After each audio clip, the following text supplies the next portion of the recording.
Le soleil de septembre perçait difficilement les nuages bas qui s'amassaient au-dessus de Saint-Éloi-des-Bois quand les cris de Madame Élise de Corbière déchirèrent l'air matinal de la place du marché. Sa voix stridente dominait le brouhaha habituel des marchands qui vantaient leurs légumes fanés et leurs fromages aigres. Voleuse, misérable voleuse, Marguerite Delmas sentit son cœur se glacer dans sa poitrine. Elle venait tout juste de ranger dans son panier d'osier les quelques pièces de cuivre gagnées en vendant ses derniers sachets d'herbes séchées, quand cette accusation tomba sur elle, comme la foudre sur un arbre isolé. Autour d'elle, les conversations s'interrompirent net. Les femmes qui marchandaient près de l'étal de pain se retournèrent, leurs yeux brillants d'une curiosité malsaine. Les enfants cessèrent de courir entre les jambes des adultes. Même les chiens se turent, comme si l'air lui-même retenait son souffle. « Madame de Corbière, je vous assure que… » commença Marguerite, mais sa voix tremblait si fort qu'elle eut honte de l'entendre. « Ne me mentez pas, petite gueuse. » La dame pointait vers elle un doigt accusateur, orné de bagues scintillantes. « Ma pulséra d'or, celle que ma défunte mère m'a léguée, elle a disparu après votre passage chez moi hier soir. Qui d'autre aurait pu la prendre ?» Marguerite recula d'un pas, heurtant le bord d'un étal de pommes. Les fruits roulèrent sur le sol pavé avec un bruit sourd qui lui parut assourdissant dans le silence tendu qui s'était installé. Elle se baissa instinctivement pour les ramasser, mais Madame de Corbière hurla de plus belle. « Voyez comme elle fuit, voyez cette culpabilité sur son visage. »« Ce n'est pas vrai, » murmura Marguerite, ses mains tremblant si violemment qu'elle ne parvenait pas à saisir les pommes éparpillées. « Je n'ai rien pris, madame, je le jure devant Dieu. » Mais ses protestations se perdirent dans le murmure grandissant de la foule qui se pressait maintenant autour d'elle. Marguerite reconnut les visages. Madame Bertrand, pour qui elle avait raccommodé une robe de laine la semaine précédente, détournait maintenant le regard avec dégoût. Monsieur Gautier, le boulanger qui lui vendait parfois son pain rassis à moitié prix, secouait la tête d'un air réprobateur. « J'ai toujours dit qu'il ne fallait pas faire confiance à cette famille », siffla une voix derrière elle. « Déjà le père qui est mort criblé de dettes. D'où est maintenant la fille qui vole les honnêtes gens », ajouta une autre. Marguerite sentit les larmes monter à ses yeux, mais elle se força à les retenir. Pleurer ne ferait que confirmer leur certitude de sa culpabilité. Elle se redressa, serrant son panier contre sa poitrine comme un bouclier dérisoire. « Madame de Corbière, je vous en supplie, écoutez-moi. Hier soir, je suis venu chez vous pour livrer les reprises que vous m'aviez commandées.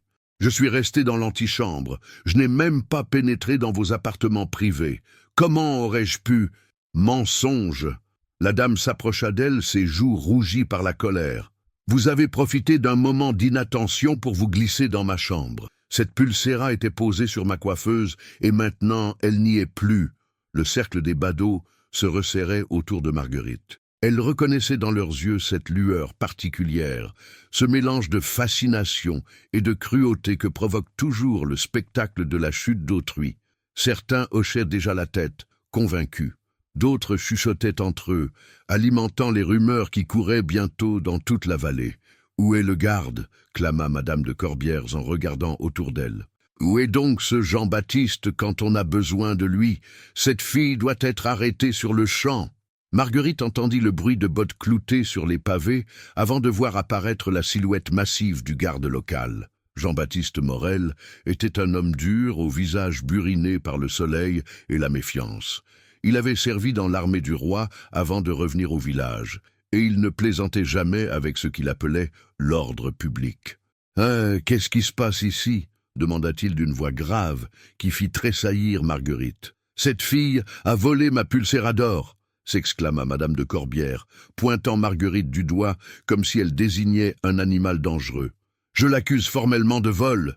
Le garde tourna vers Marguerite des yeux froids et calculateurs.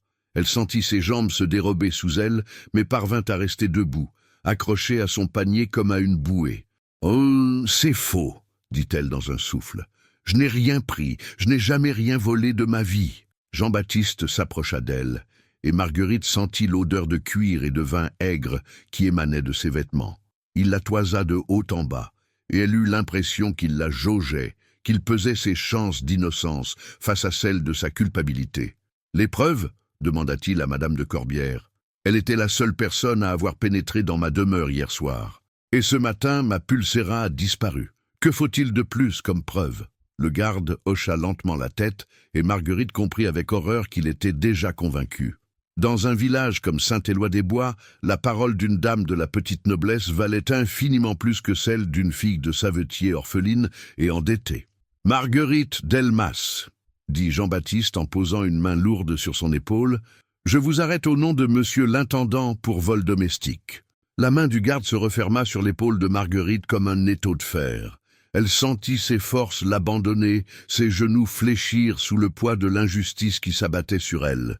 Les visages autour d'elle se brouillèrent, déformés par les larmes qu'elle ne parvenait plus à retenir. « Non, je vous en prie », murmura-t-elle, sa voix à peine audible dans le brouhaha de la foule qui commentait déjà l'arrestation. « Maman, elle est si malade.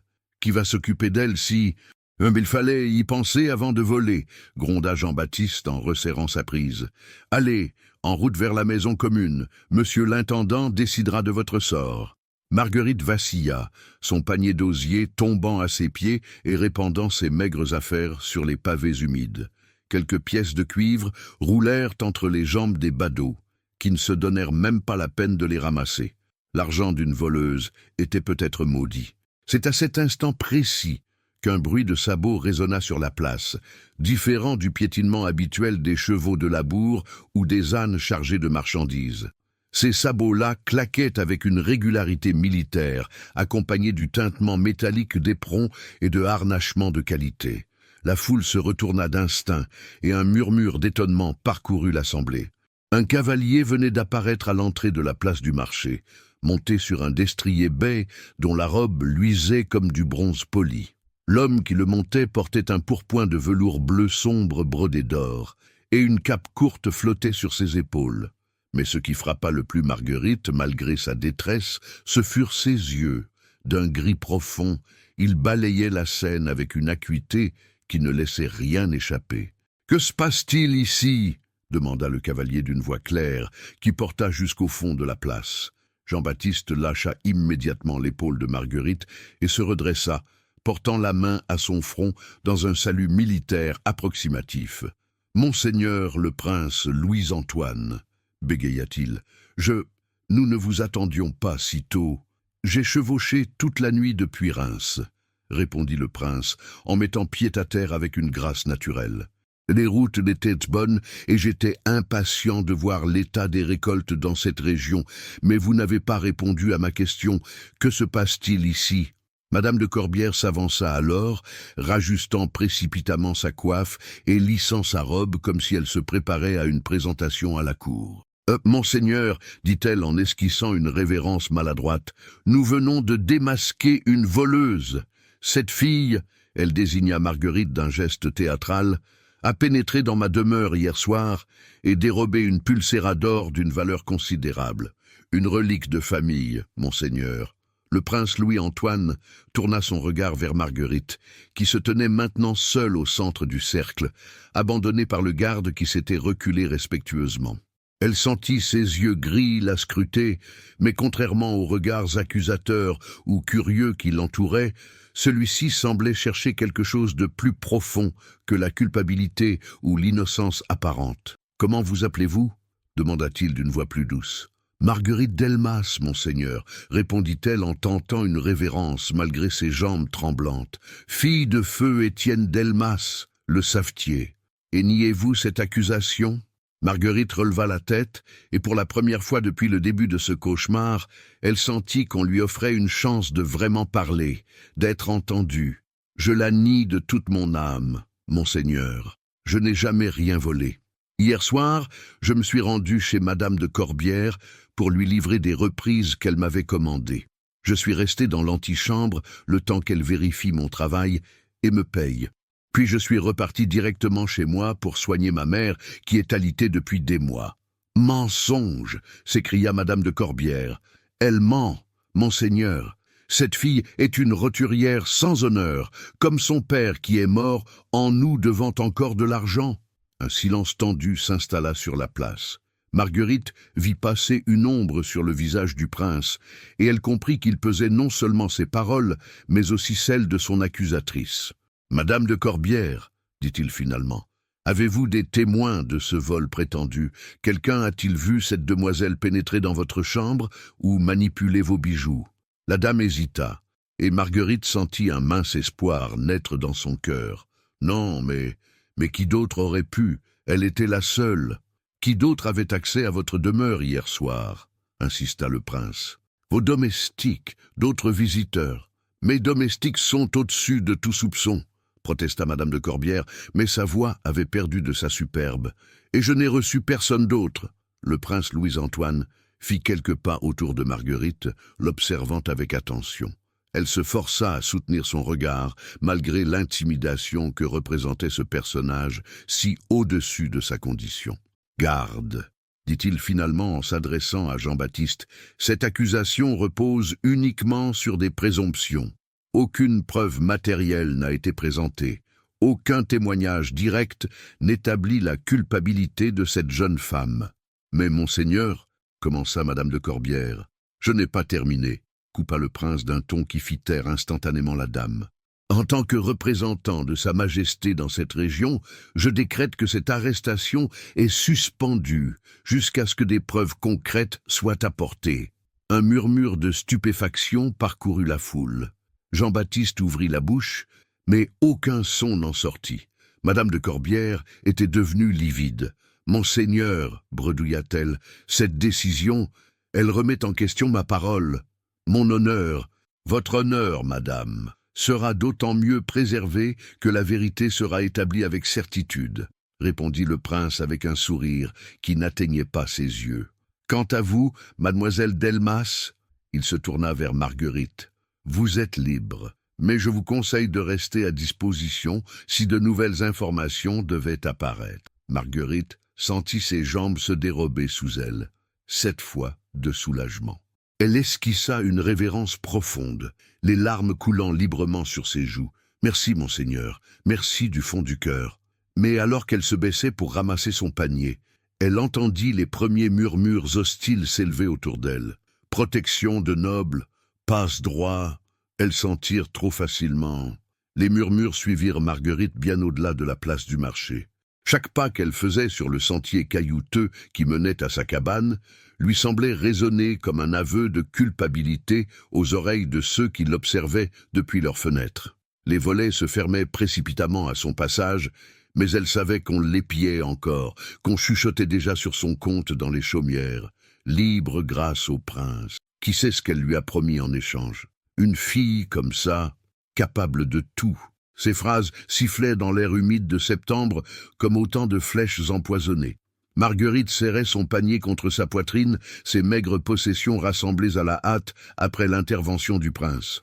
Elle avait beau être innocente, elle se sentait souillée par ces accusations, marquée d'une tache qu'elle ne parviendrait peut-être jamais à effacer. Le sentier montait en pente douce vers les collines qui bordaient le village. Sa cabane se dressait là, isolée, comme si sa famille avait toujours été tenue à l'écart de la communauté. C'était une bâtisse modeste de pierre et de torchis, avec un toit de chaume qui commençait à se clairsemer et laissait passer la pluie lors des gros orages. Le petit jardin où sa mère cultivait jadis des légumes était maintenant à l'abandon, envahi par les ronces et les orties. Marguerite poussa la porte de bois branlante et fut accueillie par l'odeur familière de la maladie et des herbes médicinales. Sa mère, Agnès Delmas, était alitée dans l'unique lit de la pièce principale, son visage émacié, tourné vers la petite fenêtre qui donnait sur la vallée. « Marguerite », la voix d'Agnès était à peine un souffle. « Tu rentres bientôt du marché ?» Marguerite hésita un instant sur le seuil. Comment annoncer à sa mère, déjà si fragile, qu'elle avait été accusée publiquement de vol? Comment lui dire que leur réputation, déjà entachée par les dettes du père, venait de subir un coup peut-être fatal? « J'ai vendu toutes mes herbes rapidement », mentit-elle en posant son panier sur la table bancale qui occupait le centre de la pièce. « Le temps se gâte, les gens voulaient faire leurs provisions. » Agnès tourna péniblement la tête vers sa fille. Malgré la maladie qui rongeait ses poumons depuis des mois, Ses yeux conservaient cette acuité maternelle qui ne se laissait pas tromper facilement. « Tu as pleuré », constata-t-elle simplement. Marguerite détourna le regard et se dirigea vers l'âtre pour raviver les braises mourantes. Le feu était leur seul luxe, leur seule source de chaleur et de réconfort dans cette cabane où l'humidité suintait des murs durant l'automne. « Le vent m'a piqué les yeux en descendant de la colline », dit-elle en soufflant sur les braises. « Marguerite !» Le ton de sa mère était devenu plus ferme, malgré sa faiblesse. Marguerite se figea, accroupie devant l'âtre. « Regarde-moi !» À contre-cœur, elle se retourna. Agnès s'était redressée sur ses oreillers de paille, ses mains squelettiques crispées sur la couverture de laine râpée. Qu'est-ce qui s'est passé au village? Marguerite sentit sa résolution s'effriter. Elle ne pouvait pas mentir à sa mère, pas maintenant, pas alors que celle-ci était peut-être dans ses derniers mois de vie. Elle s'approcha du lit et s'agenouilla à côté, prenant les mains froides d'Agnès dans les siennes. « Madame de Corbière m'a accusée d'avoir volé sa pulséra d'or, » dit-elle d'une voix étranglée. « Devant toute la place du marché, elle a dit que je l'avais prise hier soir quand je suis allé lui livrer ses reprises. » Le visage d'Agnès se crispa et une quinte de toux secoua son corps fragile. Marguerite lui tendit le gobelet d'eau posé sur la caisse qui servait de table de chevet. « Mais c'est faux !» poursuivit Marguerite après que sa mère eut bu quelques gorgées. « Tu le sais, maman, je n'ai jamais rien volé, même quand nous avions faim, même quand père était malade et que nous n'avions plus rien à vendre. Je le sais, » murmura Agnès en serrant les mains de sa fille. « Je le sais, mon enfant. Mais les autres, qu'ont-ils dit ?» Marguerite baissa la tête, incapable de soutenir le regard de sa mère. « Ils m'ont cru, tous. Ils étaient déjà prêts à me voir emmener par le garde. Et maintenant, tu es là, donc. Le prince Louis-Antoine est arrivé. Il a suspendu l'arrestation faute de preuves. » Un silence s'installa dans la cabane, seulement troublé par le crépitement du feu qui reprenait vie et le sifflement du vent dans les fentes du toit. Agnès ferma les yeux, et Marguerite crut un instant qu'elle s'était endormie. Puis sa mère reprit la parole, si doucement qu'elle dut tendre l'oreille. « Un prince qui prend la défense d'une fille de savetier. Il n'a fait que demander des preuves. C'est la justice, rien de plus. La justice !» Un sourire amer étira les lèvres gercées d'Agnès. « Ma pauvre enfant, tu crois encore à la justice? La justice, c'est pour ceux qui ont de l'or pour l'acheter, pas pour nous. » Marguerite voulut protester, mais les mots mourèrent dans sa gorge. Au fond, sa mère n'avait-elle pas raison? Sans l'intervention du prince, elle serait déjà enfermée dans la cave humide qui servait de prison au village en attendant un procès dont l'issue aurait été décidée d'avance. « Qu'est-ce que nous allons faire ?» demanda-t-elle dans un murmure. « Toi, tu vas continuer à vivre, » répondit Agnès avec une force surprenante. « Tu vas tenir la tête haute et prouver ton innocence. Parce que la vérité finit toujours par triompher, même si elle met du temps. Mais les commandes de couture, plus personne ne voudra, alors tu trouveras autre chose. Tu es courageuse, Marguerite. Plus courageuse que tu ne le crois. » La jeune femme serra plus fort les mains de sa mère. Dehors, le vent se levait, faisant gémir les branches du vieux chêne qui ombrageait la cabane. Au loin, elle entendait les cloches de l'église sonner l'angélus du soir. Bientôt, les villageois rentreraient chez eux, mais les langues continueraient à aller bon train autour des soupes fumantes et près des cheminées. Son nom serait dans toutes les bouches ce soir. Son histoire serait déformée, amplifiée, enrichie de détails inventés. Demain matin, elle ne serait plus seulement Marguerite la couturière, mais Marguerite la voleuse, celle qui avait échappé à la justice grâce à ses charmes ou à quelque sorcellerie. « Maman, dit-elle soudain, si tu savais quelque chose sur Madame de Corbière, quelque chose qui pourrait expliquer pourquoi elle m'accuse. » Agnès ouvrit les yeux et scruta le visage de sa fille. « Que veux-tu dire ? » ?»« Je ne sais pas. Des ragots, des histoires qu'on raconte. Tu entends parfois des choses quand les femmes viennent chercher des remèdes. Les commérages ne sont pas des preuves, Marguerite, et ils peuvent se retourner contre toi. »« Ah, mais si elle mentait, si elle avait une raison de me faire accuser ?» Agnès resta silencieuse un long moment, ses yeux fixés sur les poutres noircies du plafond. Quand elle reprit la parole, sa voix était encore plus faible qu'auparavant. « Il y a des choses, des murmures, mais je ne veux pas que tu te lances dans une guerre que tu ne peux pas gagner. Tu es seule, Marguerite, seule contre des gens puissants. Je ne suis pas seule.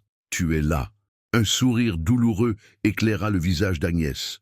Plus pour très longtemps, mon enfant, plus pour très longtemps.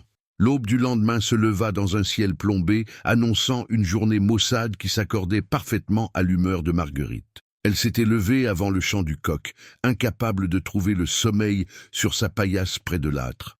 Les événements de la veille tournaient en boucle dans sa tête, chaque détail revenant la hanter avec une netteté cruelle. Elle prépara en silence une tisane d'ortie pour sa mère, qui dormait encore d'un sommeil agité, ponctué de quintes de toux.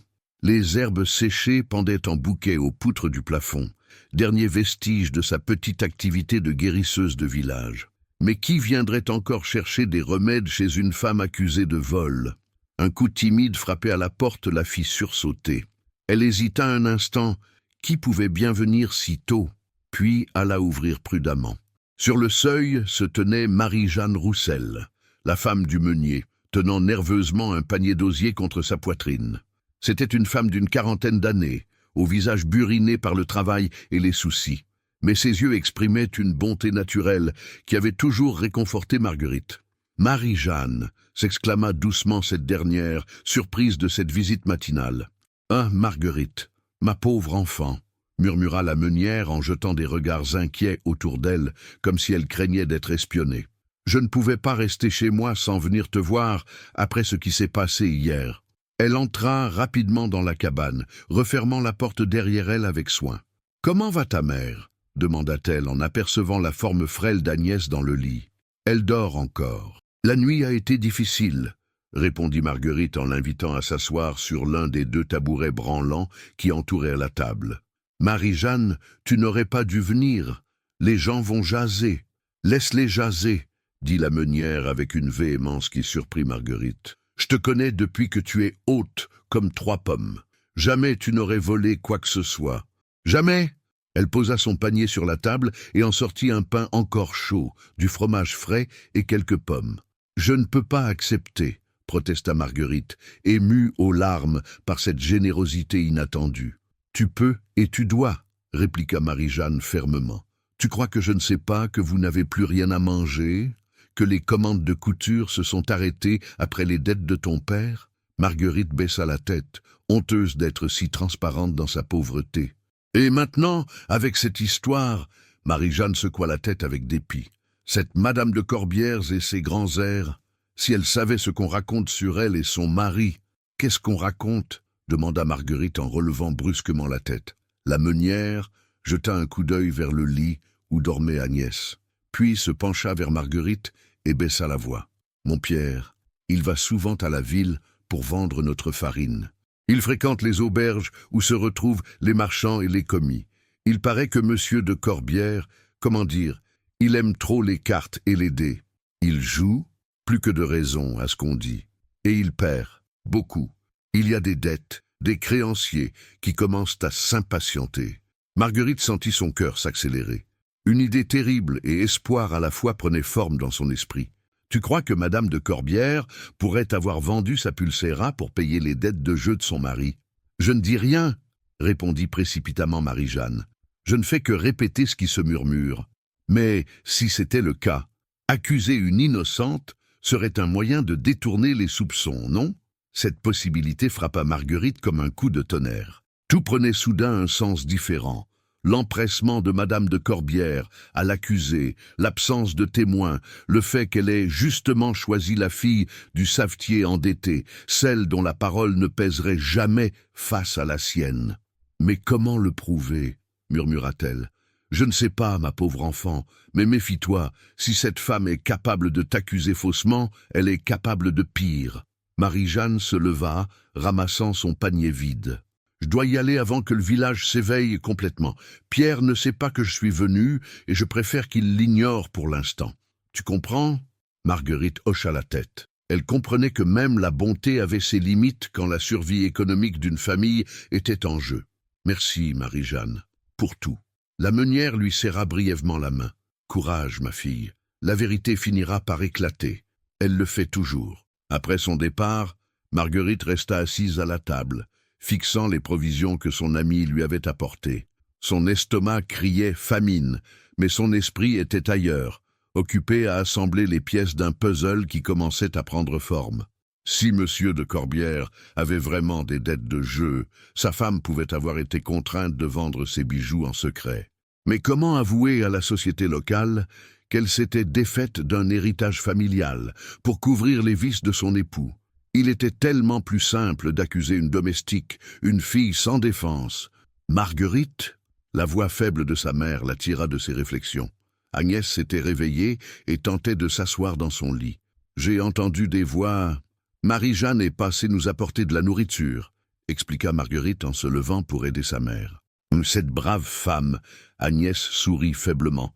Au moins, nous ne sommes pas complètement seuls.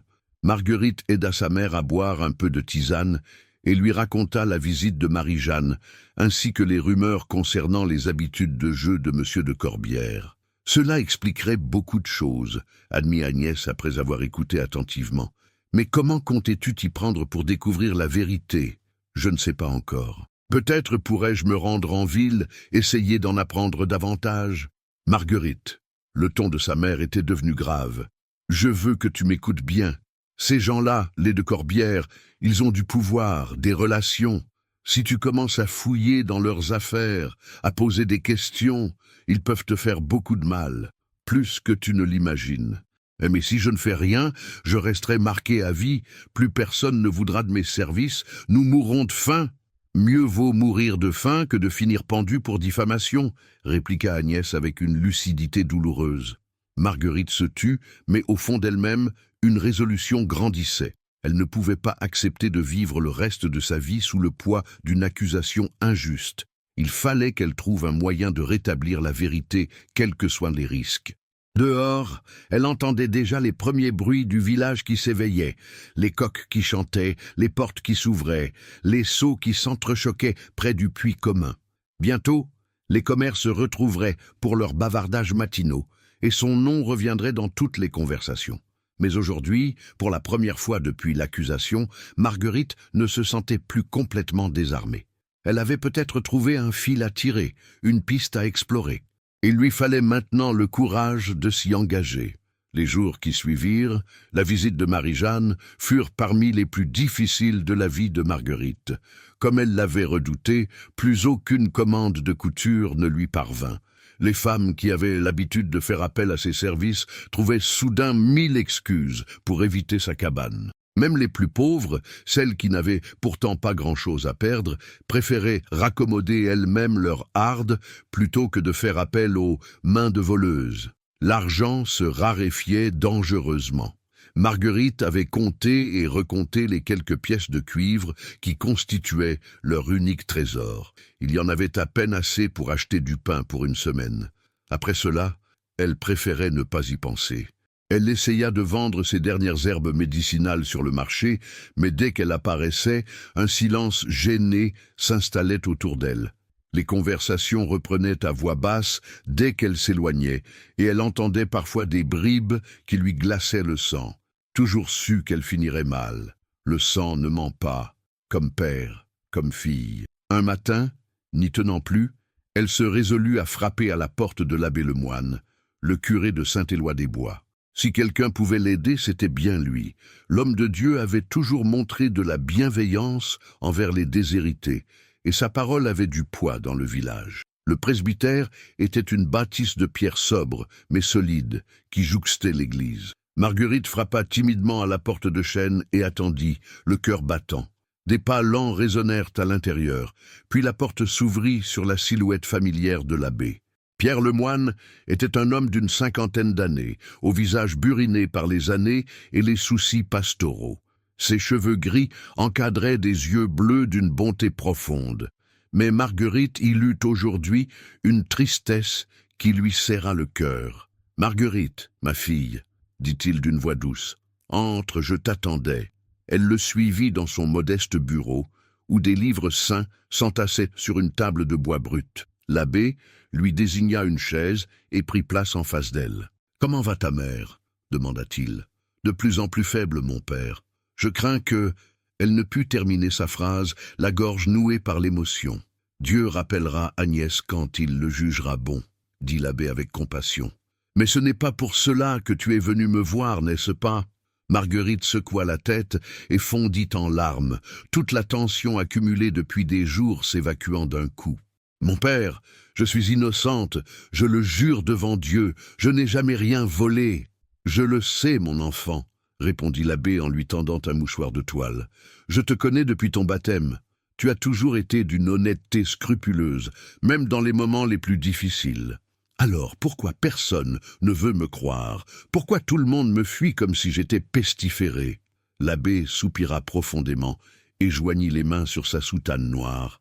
La peur, ma fille. La peur et la lâcheté. Il est plus facile de croire au mal qu'au bien, plus simple de condamner que de comprendre. Et quand l'accusation vient d'une dame de la noblesse, mais vous, mon père, vous me croyez, vous pourriez dire aux gens, « J'ai essayé », l'interrompit doucement l'abbé. « J'ai parlé à plusieurs paroissiens, j'ai prêché sur le thème du faux témoignage dimanche dernier. Mais les gens entendent ce qu'ils veulent entendre. » Marguerite sentit ses derniers espoirs s'effriter. Si même l'homme d'église ne parvenait pas à retourner l'opinion du village, « Qu'est-ce que je vais devenir ?» murmura-t-elle. « Plus personne ne veut de mes services. Dans quelques jours, nous n'aurons plus rien à manger. » L'abbé Lemoine la regarda longuement, et elle vit qu'il réfléchissait intensément. « Il y a peut-être une solution, » dit-il finalement. « À une lieue d'ici, sur la colline de Notre-Dame-des-Roses, se dresse un ancien couvent. Il est en grande partie abandonné, mais quelques sœurs âgées y vivent encore, sous la protection de l'évêché. Un couvent? Sœur Marguerite-Marie, la prieure, est une femme de grande sagesse et de grande bonté. Elle accueille parfois des femmes en détresse, celles qui n'ont nulle part où aller. Tu pourrais t'y rendre, lui expliquer ta situation. Mais ma mère, je ne peux pas l'abandonner. Ta mère pourrait venir avec toi. Le couvent dispose d'une infirmerie, et sœur Béatrice s'y connaît en herbes médicinales. Agnès y serait mieux soignée que dans votre cabane humide. » Marguerite réfléchit rapidement. L'idée de quitter le village, même temporairement, la terrifiait. Mais que lui restait-il ici? L'hostilité grandissante des habitants, la pauvreté et bientôt peut-être de nouvelles accusations si Madame de Corbière décidait d'enfoncer le clou. « Vous croyez vraiment que la prieure accepterait de nous recevoir ? J'en suis convaincu. Je vais t'écrire une lettre de recommandation. Sœur Marguerite-Marie et moi nous connaissons depuis des années. » L'abbé se leva et se dirigea vers son bureau, sortant une plume d'oie et un encrier. Marguerite l'observa tracer les mots qui pourraient peut-être lui sauver la vie. « Mon père, dit-elle soudain, avant de partir, il y a quelque chose que je dois vous dire. Quelque chose que j'ai appris sur Madame de Corbière. » L'abbé leva les yeux de son parchemin. « De quoi s'agit-il ? » « Il semblerait que son mari ait des dettes de jeu, des dettes importantes. Et si Madame de Corbière avait été obligée de vendre sa pulséra pour les payer, si elle m'accusait pour couvrir cette vente ?» Le visage de l'abbé se durcit légèrement. « Marguerite, ces suppositions sont dangereuses. Même si elles étaient fondées, tu ne peux rien prouver. Et accuser publiquement des nobles sans preuve. Je sais, mon père, mais j'ai le droit de connaître la vérité, non ? Tu as le droit de vivre en paix, répliqua fermement l'abbé. Laisse Dieu se charger de la justice. Concentre-toi sur ta survie et celle de ta mère. » Il termina sa lettre, la cacheta et la lui tendit. « Pars demain matin, avant l'aube. Prends le sentier qui monte vers la forêt de chênes, puis suis la crête jusqu'à ce que tu aperçoives le clocher du couvent.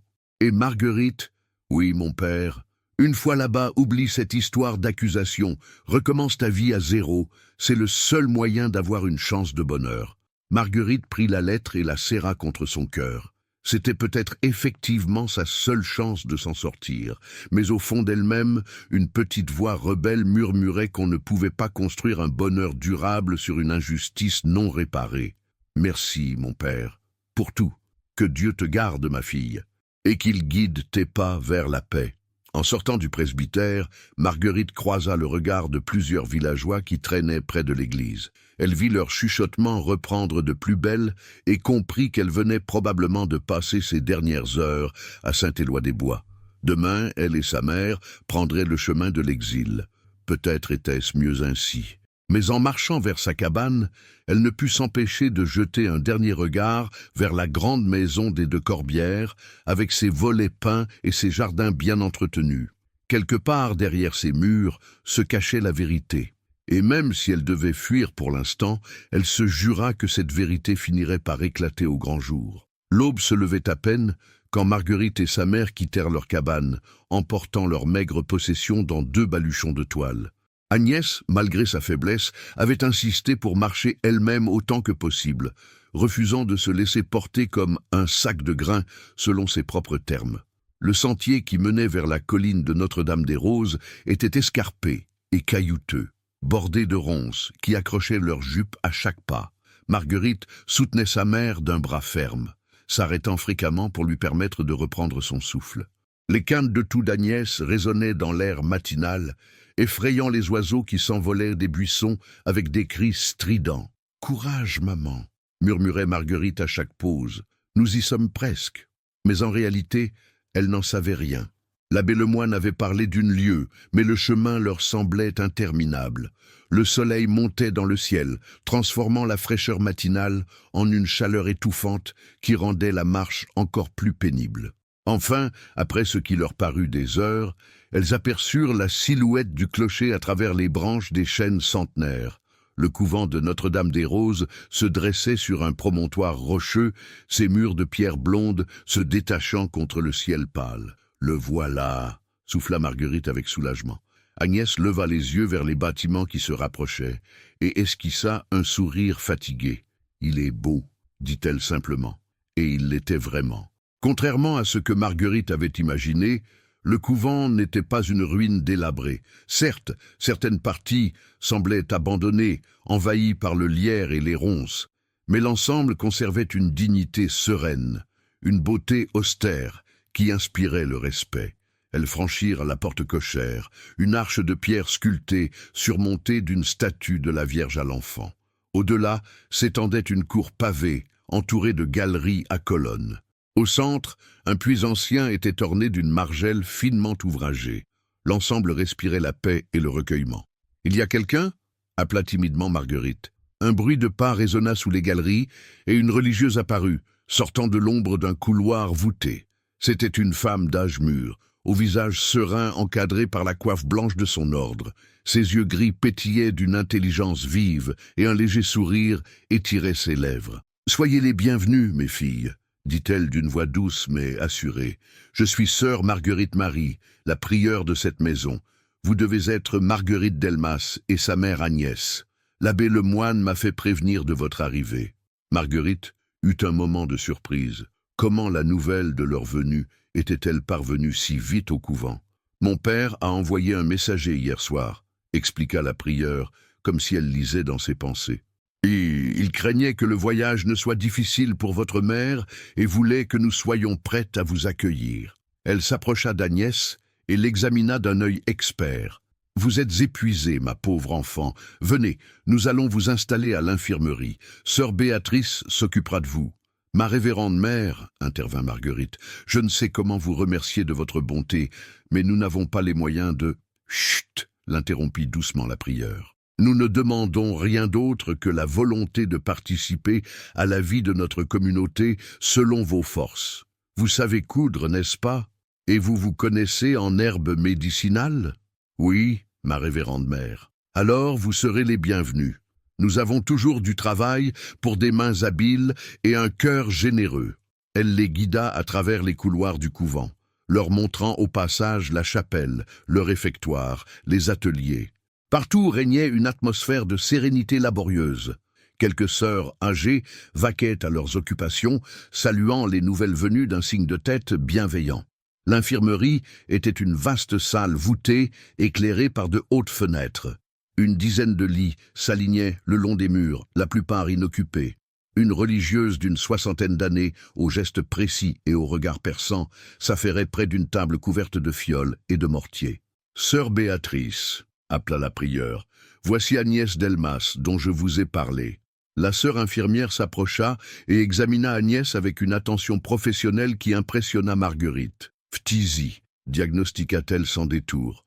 Mais nous allons faire ce que nous pouvons pour vous soulager. Voici votre lit, près de la fenêtre, pour que vous ayez de l'air frais. Agnès s'assit avec reconnaissance sur la paillasse propre, recouverte d'un drap de lin blanchi. Pour la première fois depuis des mois, elle ne toussa pas en s'allongeant. « Et moi ?» demanda Marguerite. « Où vais-je dormir ?»« Pour l'instant, vous partagerez la cellule de sœur Thérèse, dans l'aile est, » répondit la prieure. C'est une ancienne novice qui n'a jamais prononcé ses vœux définitifs. Elle vous montrera nos coutumes. Sœur Thérèse se révéla être une femme d'une trentaine d'années, au visage doux et aux manières timides.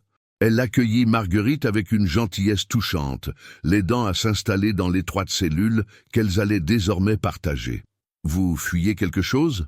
demanda-t-elle, pendant qu'elle rangeait les affaires de Marguerite dans un coffre de bois. « On peut dire ça », répondit évasivement Marguerite, peu désireuse de raconter son histoire. « Moi aussi », dit simplement sœur Thérèse. « Un mariage arrangé avec un homme qui me battait déjà pendant les fiançailles. Mes parents ne voulaient rien entendre, alors j'ai fui. C'était il y a 10 ans. Et vous regrettez ? Jamais. Ici, j'ai trouvé la paix et la liberté, aussi paradoxal que cela puisse paraître. » Le premier repas au réfectoire fut une révélation pour Marguerite. Depuis la mort de son père, elle n'avait pas mangé à sa faim depuis des mois. Le pain était noir mais nourrissant, accompagné de légumes du potager du couvent et d'un fromage de chèvre au goût délicat. Les sœurs mangeaient en silence, pendant qu'une d'entre elles lisait des passages des Écritures, mais l'atmosphère était paisible, presque joyeuse. Après le repas, la prieure emmena Marguerite visiter les différents ateliers où elle pourrait travailler. Il y avait la lingerie, où les sœurs raccommodèrent le linge du couvent et confectionnaient des vêtements pour les pauvres. Il y avait aussi l'herboristerie, où sœur Béatrice préparait ses remèdes, et même un scriptorium, où une vieille sœur à demi aveugle copiait péniblement des manuscrits religieux. « Vous pourriez l'aider », suggéra la prieure, en voyant Marguerite observer sœur Agnès du Sacré-Cœur penchée sur son parchemin. « Vous savez lire et écrire. Mon père m'a appris, quand j'étais petite. Il disait qu'une femme instruite valait 2 hommes ignorants, sages hommes. Alors vous pourriez nous être très utiles. Sœur Agnès vieillit et sa vue baisse. Elle serait heureuse d'avoir de l'aide pour terminer le manuscrit des heures qu'elle copie depuis 3 ans. » En fin de journée, Marguerite retrouva sa mère à l'infirmerie. Agnès semblait déjà aller mieux, son teint moins livide, sa respiration plus régulière. « Comment te sens-tu ici, ma fille ?» demanda-t-elle. « Bien, » répondit sincèrement Marguerite, « mieux que je ne l'espérais. Ces femmes sont bonnes, maman. Elles ne jugent pas, elles accueillent. Et tu oublies cette histoire de Pulséra ?» Marguerite hésita. Dans la paix de ce lieu, entouré de visages bienveillants, il était tentant d'oublier effectivement, de faire comme si Marguerite Delmas, la voleuse, n'avait jamais existé. « J'essaie, » dit-elle finalement. Mais cette nuit-là, dans l'étroite cellule qu'elle partageait avec sœur Thérèse, elle ne parvint pas à trouver le sommeil. Son esprit revenait sans cesse au village, à Madame de Corbière, à l'injustice qu'elle avait subie. Le couvent était un refuge béni, mais était-ce vraiment une solution définitive ? Pouvait-elle vraiment passer le reste de sa vie cachée derrière ces murs, fût-ce les plus accueillants du monde? Et surtout, que deviendrait-elle après la mort de sa mère? Car Agnès n'avait plus longtemps à vivre, elles le savaient, toutes les deux. Resterait-elle religieuse par défaut, faute d'avoir d'autres choix? Ou trouverait-elle le courage de retourner un jour dans le monde pour affronter ses démons? Les semaines s'écoulèrent paisiblement au couvent, rythmées par les prières, le travail et les soins prodigués à Agnès. Marguerite s'était rapidement intégrée à la vie communautaire, partageant son temps entre l'aide à sœur Agnès du Sacré-Cœur dans le scriptorium et les travaux de couture dans l'atelier de lingerie. La vieille religieuse, malgré sa vue défaillante, possédait une mémoire prodigieuse et une culture théologique impressionnante qui fascinait Marguerite. « Vous avez des mains d'or pour l'écriture », lui disait souvent sœur Agnès, en admirant les enluminures que Marguerite ajoutait au manuscrit. « Et surtout, vous comprenez ce que vous copiez. C'est rare, vous savez. » Ce jour-là, sœur Agnès était particulièrement fatiguée et s'était retirée tôt dans sa cellule, laissant Marguerite seule dans le scriptorium. La jeune femme en profita pour ranger les manuscrits terminés dans les coffres de chêne qui bordaient les murs de la pièce voûtée. C'est en soulevant un pile de parchemins anciens qu'elle découvrit, au fond d'un coffre poussiéreux, une liasse de documents qui ne ressemblaient pas aux textes religieux habituels. Il s'agissait de lettres, certaines encore scellées, d'autres ouvertes et pliées avec soin. La curiosité l'emportant, Marguerite approcha une chandelle et examina l'une des lettres ouvertes. L'écriture était élégante mais hâtive, et la signature lui fit bondir le cœur. Élise de Corbière. Ses mains tremblèrent en tenant le parchemin. Que faisait une lettre de son accusatrice dans les archives du couvent? Elle lut les premières lignes et comprit qu'il s'agissait d'une lettre de confession adressée au confesseur du couvent, le père Anselme. Datée de 3 mois auparavant, elle révélait des détails bouleversants. « Mon père, je ne peux plus supporter le poids de mes mensonges. Vous m'avez dit que la confession libère l'âme, mais la mienne reste enchaînée par la honte. Mon époux a perdu au jeu des sommes considérables, bien au-delà de ce que nous pouvons rembourser. Pour éviter le déshonneur et la saisie de nos biens, j'ai été contrainte de vendre secrètement mes bijoux les plus précieux, y compris la pulséra d'or héritée de ma défunte mère. » Marguerite dut s'asseoir, le souffle coupé. Elle relut le passage plusieurs fois pour être certaine de ne pas rêver. Madame de Corbière avouait noir sur blanc avoir vendu sa pulséra. Mais alors, pourquoi l'avoir accusée de vol? Elle poursuivit sa lecture, le cœur battant la chamade. Le pire, mon père, c'est que j'ai accusé une innocente pour couvrir ma vente. Cette pauvre Marguerite Delmas n'a jamais rien volé. Mais comment avouer à la société que j'ai dilapidé l'héritage familial pour payer les dettes de jeu de mon mari? Comment supporter le regard de mes pères si la vérité éclatait? J'ai choisi la lâcheté, mon père, et une âme pure en paie le prix. Des larmes de colère et de soulagement coulaient sur les joues de Marguerite. Enfin, elle tenait la preuve de son innocence. Mais sa joie fut de courte durée quand elle réalisa l'épineux de la situation. Ces lettres étaient des confessions privées, protégées par le secret le plus absolu. Elle ne pouvait pas les utiliser sans violer les lois divines et humaines. « Qu'est-ce que vous faites là ?» La voix sévère la fit sursauter. Sœur Marguerite Marie se tenait sur le seuil du scriptorium, son visage habituellement bienveillant, marqué par la contrariété. « Ma révérende mère, je rangeais les manuscrits et j'ai trouvé ces lettres. »« Ah, ces lettres ne vous concernent pas, » répliqua fermement la prieure en s'avançant pour reprendre les documents. Il s'agit de correspondances confidentielles que le père Anselme conserve ici en attendant de les détruire. Vous n'auriez jamais dû les lire.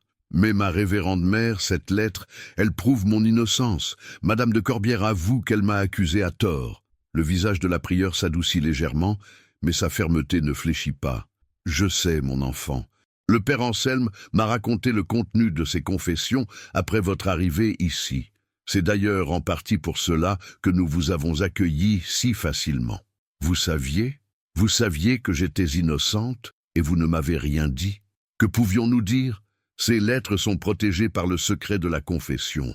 Même si nous voulions témoigner en votre faveur, nous ne le pourrions pas sans commettre un sacrilège. Marguerite sentit la colère monter en elle. Donc Madame de Corbière peut dormir tranquille pendant que ma réputation est souillée à jamais? C'est cela, votre justice divine? Marguerite, le ton de la prieure était devenu tranchant. Vous oubliez où vous êtes et à qui vous parlez. Je comprends votre amertume, mais vous ne pouvez pas utiliser ces informations. Ce serait un parjure qui vous damnerait à coup sûr.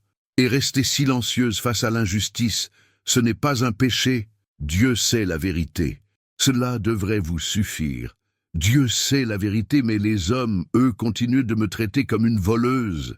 La dispute attira l'attention de sœur Thérèse, qui apparut dans l'embrasure de la porte, l'air inquiet. Que se passe-t-il? On vous entend crier jusqu'au réfectoire. Rien qui vous concerne, répondit sèchement la prieure avant de se radoucir. Sœur Thérèse, pourriez-vous raccompagner Marguerite à sa cellule? Elle a besoin de se reposer et de réfléchir. Marguerite se laissa entraîner par sa compagne de chambre, mais son esprit bouillonnait. Elle venait de découvrir la clé de sa réhabilitation, et on lui demandait de l'oublier au nom de principes religieux. C'était insupportable. « Qu'est-ce qui s'est passé ?» demanda sœur Thérèse, une fois qu'elles furent dans leur cellule. Marguerite hésita, puis décida de tout raconter à sa compagne. Thérèse l'écouta sans l'interrompre, ses yeux s'écarquillant au fur et à mesure du récit. « Vous avez vraiment trouvé une lettre où elle avoue vous avoir accusé faussement ? » ?»« Oui, mais la prieure me dit que je ne peux pas l'utiliser parce que c'est une confession privée. » »« Elle a raison, techniquement. »« Thérèse, vous aussi, vous me décevez. »« Non, écoutez-moi jusqu'au bout. Elle a raison techniquement, mais... » Thérèse baissa la voix et regarda autour d'elle comme si elle craignait d'être entendue. « Il y a peut-être un autre moyen. »« Là, lequel ? Et si quelqu'un d'autre découvrait la vérité par un autre chemin ? Quelqu'un qui n'aurait pas connaissance de ses confessions ? Je ne comprends pas. Le prince Louis-Antoine, il vous a déjà aidé une fois. S'il menait sa propre enquête sur les de Corbière, s'il découvrait leurs difficultés financières par d'autres sources, Marguerite sentit son cœur s'emballer. C'était effectivement une possibilité. Mais comment approcher un prince ? Et surtout, accepterait-il de l'aider une seconde fois ? Vous croyez que... Je crois que vous ne devez pas abandonner. Vous avez le droit de vous battre pour votre honneur, Marguerite, même si les chemins de cette bataille doivent être détournés.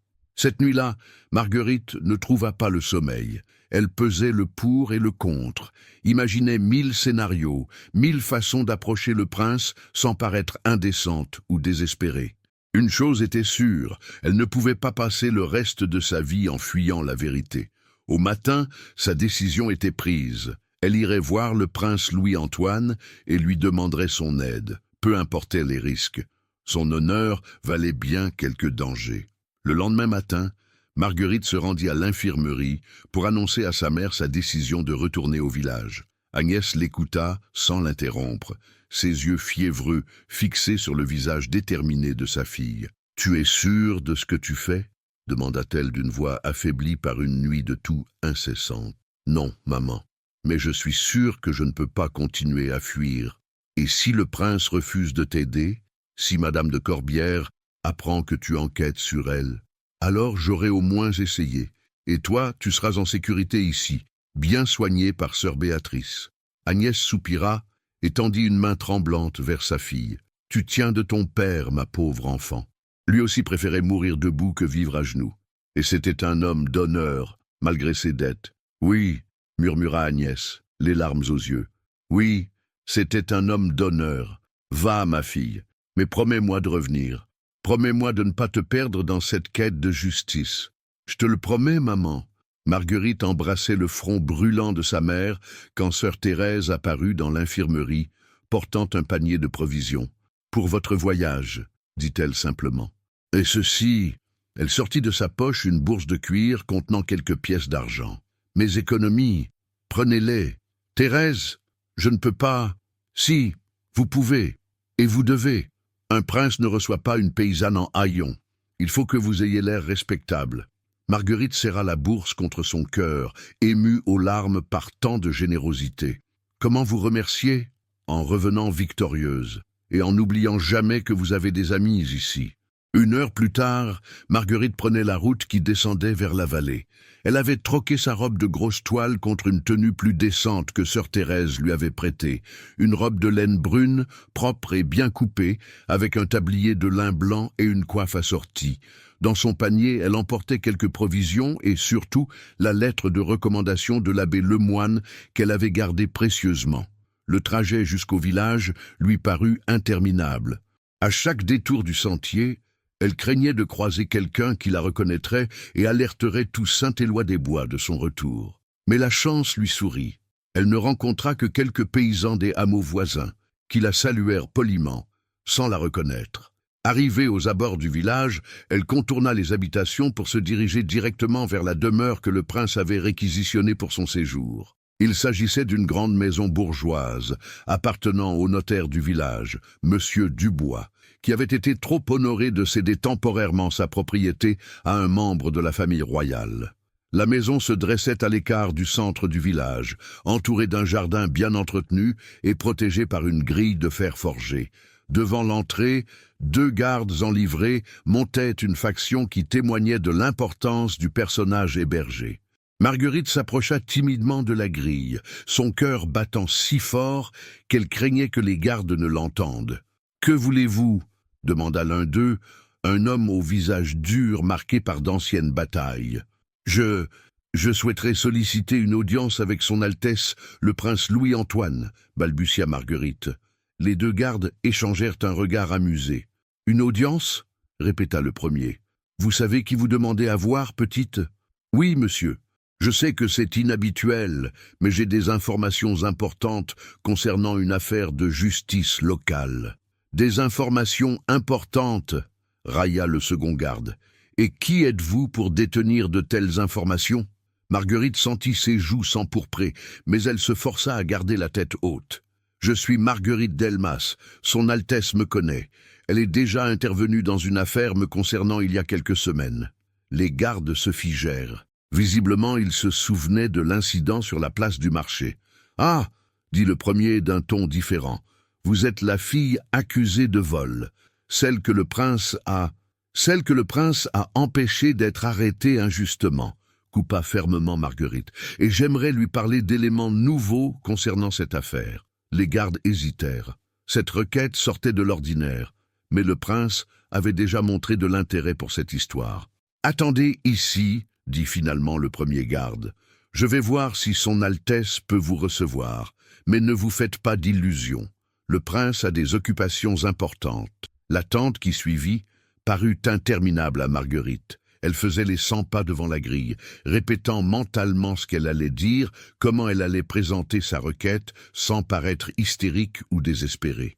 Enfin, le garde revint, accompagné d'un homme élégamment vêtu, qui devait être l'intendant du prince. « Mademoiselle Delmas » demanda l'homme d'une voix courtoise. « Je suis monsieur de Beaumont, secrétaire de son Altesse. Le prince accepte de vous recevoir, mais brièvement. Il part dans 1 heure inspecter les moulins de la région. » Marguerite sentit un mélange de soulagement et de terreur l'envahir. Le prince allait la recevoir, mais elle n'aurait que peu de temps pour le convaincre. On la fit entrer dans la maison et traverser un salon richement meublé avant de l'introduire dans un bureau où l'attendait Louis-Antoine de Mirecourt. Le prince était debout près d'une fenêtre, examinant des documents qu'il posa en la voyant entrer. « Mademoiselle Delmas, » dit-il d'un ton neutre, « je ne m'attendais pas à vous revoir. On m'a dit que vous aviez trouvé refuge au couvent de Notre-Dame-des-Roses. C'est exact, Votre Altesse. Et je vous remercie encore de votre intervention lors de l'incident. Vous n'êtes pas venu jusqu'ici pour me remercier, j'imagine. Que puis-je pour vous ?» Marguerite prit une profonde inspiration. Le moment crucial était arrivé. « Votre Altesse, j'ai des raisons de croire que Madame de Corbière m'a accusé faussement pour couvrir une autre vérité, une vérité liée aux difficultés financières de son époux. » Le prince leva un sourcil, intrigué. « Continuez. » « Monseigneur de Corbière serait endetté suite à des pertes au jeu. Sa femme aurait été contrainte de vendre secrètement ses bijoux pour éviter le déshonneur. M'accuser de vol était un moyen de justifier la disparition de sa pulséra sans avouer qu'elle l'avait vendue. » Louis-Antoine la regarda attentivement, jaugeant la sincérité de ses paroles. « Ces informations, d'où les tenez-vous » Marguerite hésita. Elle ne pouvait pas mentionner les lettres de confession sans trahir le secret religieux. Des rumeurs circulent depuis longtemps sur les habitudes de jeu de M. de Corbière, et certains détails de l'accusation de sa femme me paraissent suspects. Pourquoi m'avoir accusé si publiquement? Pourquoi n'avoir cherché sa pulséra nulle part ailleurs avant de me désigner comme coupable? Ces questions sont pertinentes, admit le prince. Mais des rumeurs ne constituent pas des preuves. C'est pourquoi j'ose solliciter votre aide, Votre Altesse. Vous avez les moyens d'enquêter discrètement, de vérifier ces rumeurs. Moi, je ne suis qu'une fille de savetier. Qui m'écouterait? Le prince resta silencieux un long moment, arpentant la pièce de ses pas mesurés. Marguerite osait à peine respirer, suspendue à sa réponse. « Et si je découvrais que vos soupçons sont fondés? Qu'attendez-vous de moi? La vérité, Votre Altesse. Rien de plus, rien de moins. Aime que mon innocence soit reconnue publiquement comme mon accusation l'a été. Et si vos soupçons s'avéraient infondés? » Marguerite déglutit péniblement. « Alors, j'accepterai votre verdict et ne vous importunerai plus jamais. Le prince s'arrêta devant elle et la regarda droit dans les yeux. « Vous prenez un gros risque, mademoiselle Delmas. Accusée indirectement des nobles d'escroquerie, cela pourrait très mal se terminer pour vous. Vivre avec une réputation souillée, c'est déjà une mort lente, votre Altesse. » Un léger sourire éclaira le visage du prince. « Votre courage vous honore. Très bien. Je vais faire quelques vérifications discrètes, mais en échange, je veux que vous retourniez au couvent et que vous n'entrepreniez rien par vous-même. Laissez-moi agir à ma façon. Vous acceptez de m'aider ?» Marguerite n'en croyait pas ses oreilles. « Disons que votre histoire a piqué ma curiosité, et que la justice, même rendue de façon imparfaite, reste la justice. » Marguerite quitta la demeure du prince avec un mélange d'espoir et d'angoisse qui lui nouait l'estomac. Pour la première fois depuis des semaines, elle entrevoyait une lueur au bout du tunnel, mais elle savait aussi que les jours à venir seraient cruciaux. Tout dépendait maintenant des découvertes que pourrait faire Louis-Antoine de Mirecourt. Elle regagna le couvent par les sentiers détournés, évitant soigneusement le centre du village où sa présence aurait pu être remarquée. En chemin, elle croisa un marchand itinérant qui descendait vers Saint-Éloi-des-Bois avec sa charrette chargée de tissus et d'articles de mercerie. L'homme la salua poliment sans la reconnaître, et elle se dit qu'avec un peu de chance, personne n'aurait remarqué son passage. À son retour au couvent, sœur Marguerite-Marie l'attendait dans la cour, ses lèvres pincées trahissant sa désapprobation. « Alors ?» demanda simplement la prieure. « Le prince a accepté de m'aider » répondit Marguerite en tentant de dissimuler sa satisfaction. « J'espère que vous mesurez les conséquences de votre démarche. Un prince n'est pas un homme comme les autres. Ses actions peuvent déclencher des tempêtes que vous ne soupçonnez même pas. Ma révérende mère, avec tout le respect que je vous dois, rester passive face à l'injustice, n'est-ce pas aussi une forme de péché ?» La prieure soupira et secoua la tête. « Allez voir votre mère. Elle s'est inquiétée toute la journée. Et priez, mon enfant, priez pour que vos démarches ne se retournent pas contre vous. » Marguerite trouva sa mère réveillée, mais très affaiblie. Les joues d'Agnès s'étaient encore creusées, et ses mains tremblaient constamment. Sœur Béatrice, qui changeait ses draps, adressa à Marguerite un regard lourd de signification. Le temps était compté. « Comment s'est passée ta visite ?»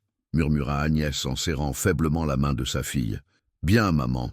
Le prince va enquêter discrètement sur les deux Corbières. Et s'il découvre que tes soupçons sont fondés, alors la vérité éclatera enfin, et je pourrai reprendre ma vie, la tête haute. » Agnès ferma les yeux, un sourire apaisé sur ses lèvres. « Ton père serait fier de toi, » murmura-t-elle. « Tu as son courage et sa droiture. » Cette nuit-là, Marguerite eut du mal à trouver le sommeil.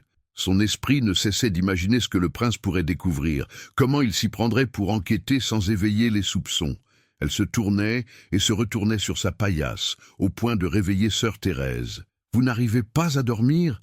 chuchota sa compagne de cellule. « Non, je n'arrête pas de penser à ce qui va se passer. Le prince vous a semblé disposé à vous aider ? Oui, mais... Et s'il ne trouvait rien, s'il concluait que je me trompe? Alors au moins vous saurez que vous avez tout tenté. Et cela vaut mieux que de passer votre vie à vous demander « et si ?» Les jours qui suivirent s'écoulèrent avec une lenteur insupportable. Marguerite reprit ses activités au scriptorium et à l'atelier de couture, mais son esprit était ailleurs. Elle sursautait au moindre bruit de sabots dans la cour, espérant et redoutant à la fois l'arrivée d'un messager du prince. Ce fut sœur Thérèse qui, la première, apporta des nouvelles. Elle revenait du village où elle était allée acheter de la laine pour l'atelier quand elle fit irruption dans la cellule de Marguerite, les yeux brillants d'excitation. « Il se passe quelque chose !» annonça-t-elle en refermant précipitamment la porte. « Le prince est allé rendre visite aux de Corbières ce matin. Toute la domesticité ne parle que de cela. » Le cœur de Marguerite bondit dans sa poitrine. « Qu'est-ce qu'on dit exactement ?» Que le prince est arrivé accompagné de son secrétaire et d'un homme qu'on ne connaissait pas. Ils sont restés enfermés dans le salon pendant près de 2 heures. Madame de Corbières en est ressortie livide et monsieur de Corbières n'a pas montré le bout de son nez. Et après ? Le prince est reparti sans rien dire, mais la cuisinière des de Corbières a raconté au boucher qu'elle avait entendu des éclats de voix à travers la porte. Marguerite sentit un frisson d'espoir la parcourir. Si le prince avait eu une discussion orageuse avec les de Corbière, c'est qu'il avait peut-être découvert quelque chose. « Il faut que j'aille au village », dit-elle impulsivement. « Non », Thérèse la retint par le bras. « Le prince vous a dit d'attendre et de ne rien entreprendre. Si vous apparaissez maintenant, vous risquez de tout gâcher. » Marguerite savait que son amie avait raison, mais l'attente lui était insupportable. Elle passa la journée dans un état de nerfs épouvantable, incapable de se concentrer sur son travail. Le soir venu, alors qu'elle aidait sœur Agnès du Sacré-Cœur à ranger le scriptorium, un bruit de galop résonna dans la cour du couvent. Par la fenêtre, elle aperçut un cavalier en livrée royale qui mettait pied à terre devant l'entrée principale. « Un messager du prince », murmura-t-elle, le cœur battant. Quelques minutes plus tard, sœur Marguerite Marie apparut dans le scriptorium, tenant un pli scellé aux armes royales. « Pour vous », dit-elle simplement en tendant la lettre à Marguerite. Les mains tremblantes, la jeune femme brisa le sceau et déplia le parchemin. L'écriture était ferme et élégante. « Mademoiselle Delmas, mes investigations ont été fructueuses. Vos soupçons étaient fondés. Monsieur de Corbière doit effectivement des sommes considérables à plusieurs créanciers de Reims et de Châlons, suite à ses pertes au jeu. Sa femme a vendu plusieurs bijoux précieux au cours des derniers mois pour éviter la saisie de leurs biens. J'ai confronté Madame de Corbière avec ces informations, et elle a fini par avouer vous avoir accusé faussement. Elle prétend avoir agi sous la pression de son époux et de leurs créanciers, qui menaçaient de rendre publiques leurs difficultés. Je vous demande de vous rendre demain matin à 9 heures sur la place du marché de Saint-Éloi-des-Bois. Madame de Corbière y présentera publiquement des excuses et reconnaîtra votre innocence devant témoins. Votre honneur sera ainsi lavé publiquement, comme il avait été publiquement sali. Recevez, mademoiselle, l'expression de mes sentiments respectueux. Louise-Antoine de Mirecourt. Marguerite relut la lettre 3 fois avant que les mots pénètrent vraiment dans son esprit. Puis, elle éclata en sanglots, un mélange de joie, de soulagement et de reconnaissance, le submergeant complètement. « Ma fille ?» demanda sœur Agnès du Sacré-Cœur, inquiète de cette réaction. « Je suis innocentée », parvint à articuler Marguerite entre ses larmes. « Le prince a découvert la vérité. Madame de Corbière va devoir avouer publiquement qu'elle m'a accusée à tort. » La vieille religieuse sourit et joignit les mains. « Dieu soit loué. La vérité a triomphé. » Sœur Marguerite Marie, qui avait lu la lettre par-dessus l'épaule de Marguerite, semblait partagée entre la satisfaction et l'inquiétude. « Cette réparation publique est une bonne chose, » admit-elle. « Mais attention, mon enfant. L'humiliation que vous infligez aujourd'hui aux de Corbière pourrait se retourner contre vous demain. Ces gens-là ont de la mémoire. Vous voulez dire que je devrais refuser cette réparation ? Continuer à porter le poids d'une accusation injuste? Non, mais je dis que, cette affaire réglée, il serait peut-être sage de ne pas retourner vivre dans ce village. L'hostilité des de Corbière pourrait rendre votre existence impossible. » Marguerite hocha lentement la tête. La prieure avait probablement raison. Obtenir justice était une chose, mais vivre ensuite en paix en était une autre. « Nous verrons demain, » dit-elle. « Pour l'instant, laissez-moi savourer cette victoire. Il y a si longtemps que j'attendais ce moment. » Cette nuit-là, pour la première fois depuis des semaines, Marguerite dormit paisiblement. Demain, son honneur serait lavé. Demain, elle pourrait enfin relever la tête sans honte. Le reste viendrait ensuite. Le lendemain matin, Marguerite se leva avant l'aube, le cœur battant d'une émotion qu'elle n'arrivait pas à définir. Était-ce de l'appréhension, de l'excitation, ou simplement le poids de l'attente qui touchait enfin à sa fin? Elle enfila sa plus belle robe, celle que sœur Thérèse lui avait prêtée pour rencontrer le prince, et tenta de discipliner ses cheveux rebelles sous sa coiffe de lin blanc. « Vous êtes très belle, » lui dit Thérèse en l'aidant à ajuster sa toilette. « Aujourd'hui, vous allez reconquérir votre place dans le monde. J'ai peur, » avoua Marguerite, « peur que ce soit un rêve, que quelque chose tourne mal au dernier moment. N'ayez crainte, le prince a donné sa parole. Et un prince ne revient jamais sur sa parole. » Avant de partir, Marguerite se rendit à l'infirmerie pour embrasser sa mère. Agnès dormait profondément. ses traits tirés par la maladie, mais apaisés. Sœur Béatrice, qui veillait à son chevet, fit signe à Marguerite de ne pas la réveiller. « Elle a passé une nuit difficile », chuchota l'infirmière. « Laissez-la se reposer.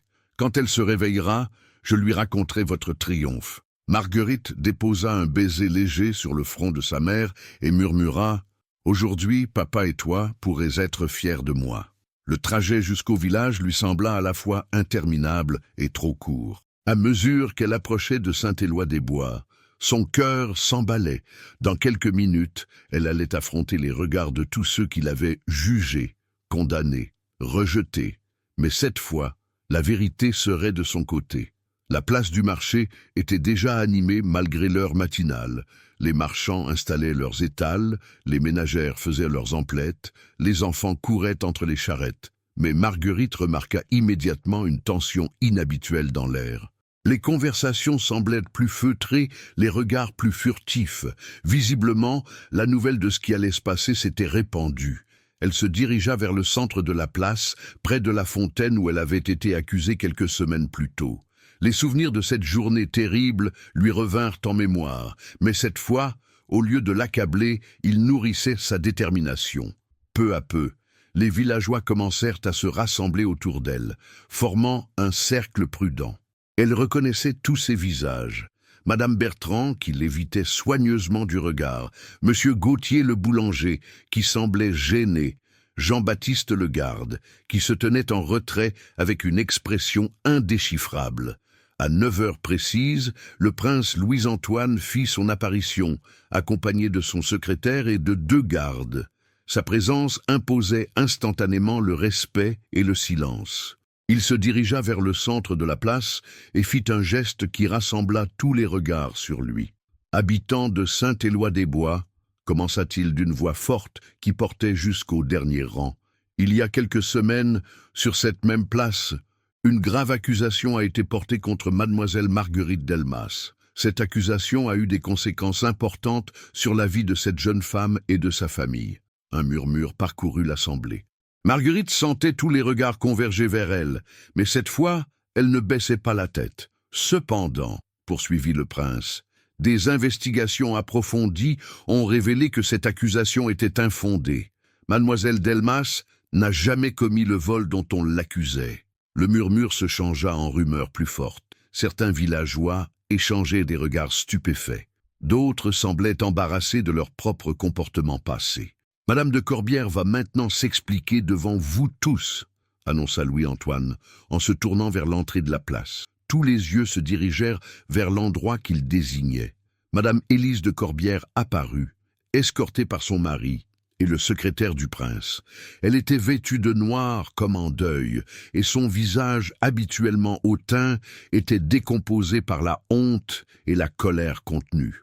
Elle s'avança jusqu'au centre de la place d'un pas hésitant, s'arrêtant à quelques mètres de Marguerite. Les 2 femmes se retrouvaient face à face, mais dans une configuration bien différente de leur première confrontation. « Madame de Corbière, » dit fermement le prince, « répétez devant tous ce que vous m'avez avoué hier. » Élise de Corbière leva les yeux vers lui, et Marguerite y lut une supplication muette. Mais le prince resta inflexible. « Madame, » insista-t-il, « la vérité. » La dame prit une inspiration tremblante et se tourna vers l'assemblée. « Sa voix était à peine audible. « Je retire mon accusation contre mademoiselle Delmas. »« Plus fort, » ordonna le prince, « et plus clairement. » Élise de Corbière ferma les yeux un instant, puis les rouvrit avec une expression de résignation amère. « J'accuse publiquement mademoiselle Marguerite Delmas de m'avoir volé une pulséra d'or, » dit-elle d'une voix plus forte. Cette accusation était fausse. Mademoiselle Delmas n'a rien volé, ma pulséra, je l'avais vendue. Un silence de mort s'abattit sur la place, puis des exclamations de stupeur fusèrent de toutes parts. Vendue? Pourquoi? Mais alors, le prince leva la main pour réclamer le silence. Madame de Corbière a accusé une innocente pour dissimuler des difficultés financières personnelles, expliqua-t-il sans entrer dans les détails. Mademoiselle Delmas a été victime d'une calomnie grave qui a porté atteinte à son honneur et à ses moyens de subsistance. Il se tourna vers Madame de Corbière. « Continuez. » La dame serra les poings, mais obtempéra. « Je présente mes excuses à mademoiselle Delmas pour le tort que je lui ai causé, et je demande à tous les habitants de ce village de ne plus la tenir pour responsable d'un crime qu'elle n'a pas commis. Les mots semblaient lui arracher la gorge. Marguerite la regardait, partageant entre la satisfaction de voir enfin la vérité éclater et une forme de pitié pour cette femme orgueilleuse, réduite à l'humiliation publique. « Mademoiselle Delmas, dit alors le prince en s'adressant à elle, acceptez-vous ces excuses ?» Marguerite sentit que tous les regards étaient braqués sur elle. C'était son moment, celui qu'elle avait tant attendu. Elle pouvait humilier davantage son accusatrice, exiger des réparations, savourer sa revanche. Mais en regardant le visage défait d'Élise de Corbière, elle ne ressentit qu'une immense lassitude. Tout ce qu'elle voulait, c'était que cette histoire se termine. « J'accepte vos excuses, madame, » dit-elle simplement, « et je vous pardonne. » Un nouveau murmure parcourut l'assemblée, cette fois empreint de respect pour la magnanimité dont faisait preuve Marguerite. Le prince hocha la tête avec approbation. « L'affaire est donc close, » déclara-t-il. Que personne dans ce village n'ose plus jamais faire allusion à cette accusation calomnieuse. Mademoiselle Delmas a retrouvé son honneur, et ceux qui l'ont soutenue dans l'épreuve ont montré leur noblesse d'âme. Il fit un pas vers Marguerite et s'inclina légèrement devant elle. « Mademoiselle, votre courage et votre persévérance vous honorent. Puissiez-vous trouver la paix que vous méritez. » Alors qu'il s'apprêtait à partir, accompagné des de Corbière, qui semblaient pressés de disparaître, plusieurs villageois s'approchèrent de Marguerite. Marie-Jeanne la meunière fut la première, les larmes aux yeux. « Ma pauvre petite !» s'exclama-t-elle en la serrant dans ses bras. « Comme nous avons été injustes avec toi !» D'autres suivirent. Madame Bertrand, honteuse, vint présenter ses excuses. Monsieur Gauthier lui proposa de reprendre ses achats de pain à crédit. Même Jean-Baptiste le garde s'approcha et marmonna quelques mots d'excuses. Mais Marguerite remarqua aussi ceux qui restaient à l'écart, le visage fermé, visiblement peu convaincus par cette réhabilitation. Elle comprit que même lavée publiquement, sa réputation mettrait du temps à se reconstruire complètement. Alors, demanda sœur Thérèse, qui l'avait attendue à l'orée du village. « Comment vous sentez-vous ?»« Libre, » répondit Marguerite avec un sourire. Pour la première fois depuis des mois, je me sens libre. » Mais en retournant vers le couvent, elle réfléchissait déjà à l'avenir. Sa réputation était restaurée, mais sa place dans ce village restait incertaine. Il fallait qu'elle décide de la suite à donner à sa vie, maintenant qu'elle avait reconquis le droit de la vivre pleinement. De retour au couvent, Marguerite se dirigea immédiatement vers l'infirmerie pour partager sa victoire avec sa mère. Elle la trouva éveillée, assise dans son lit, soutenue par des oreillers.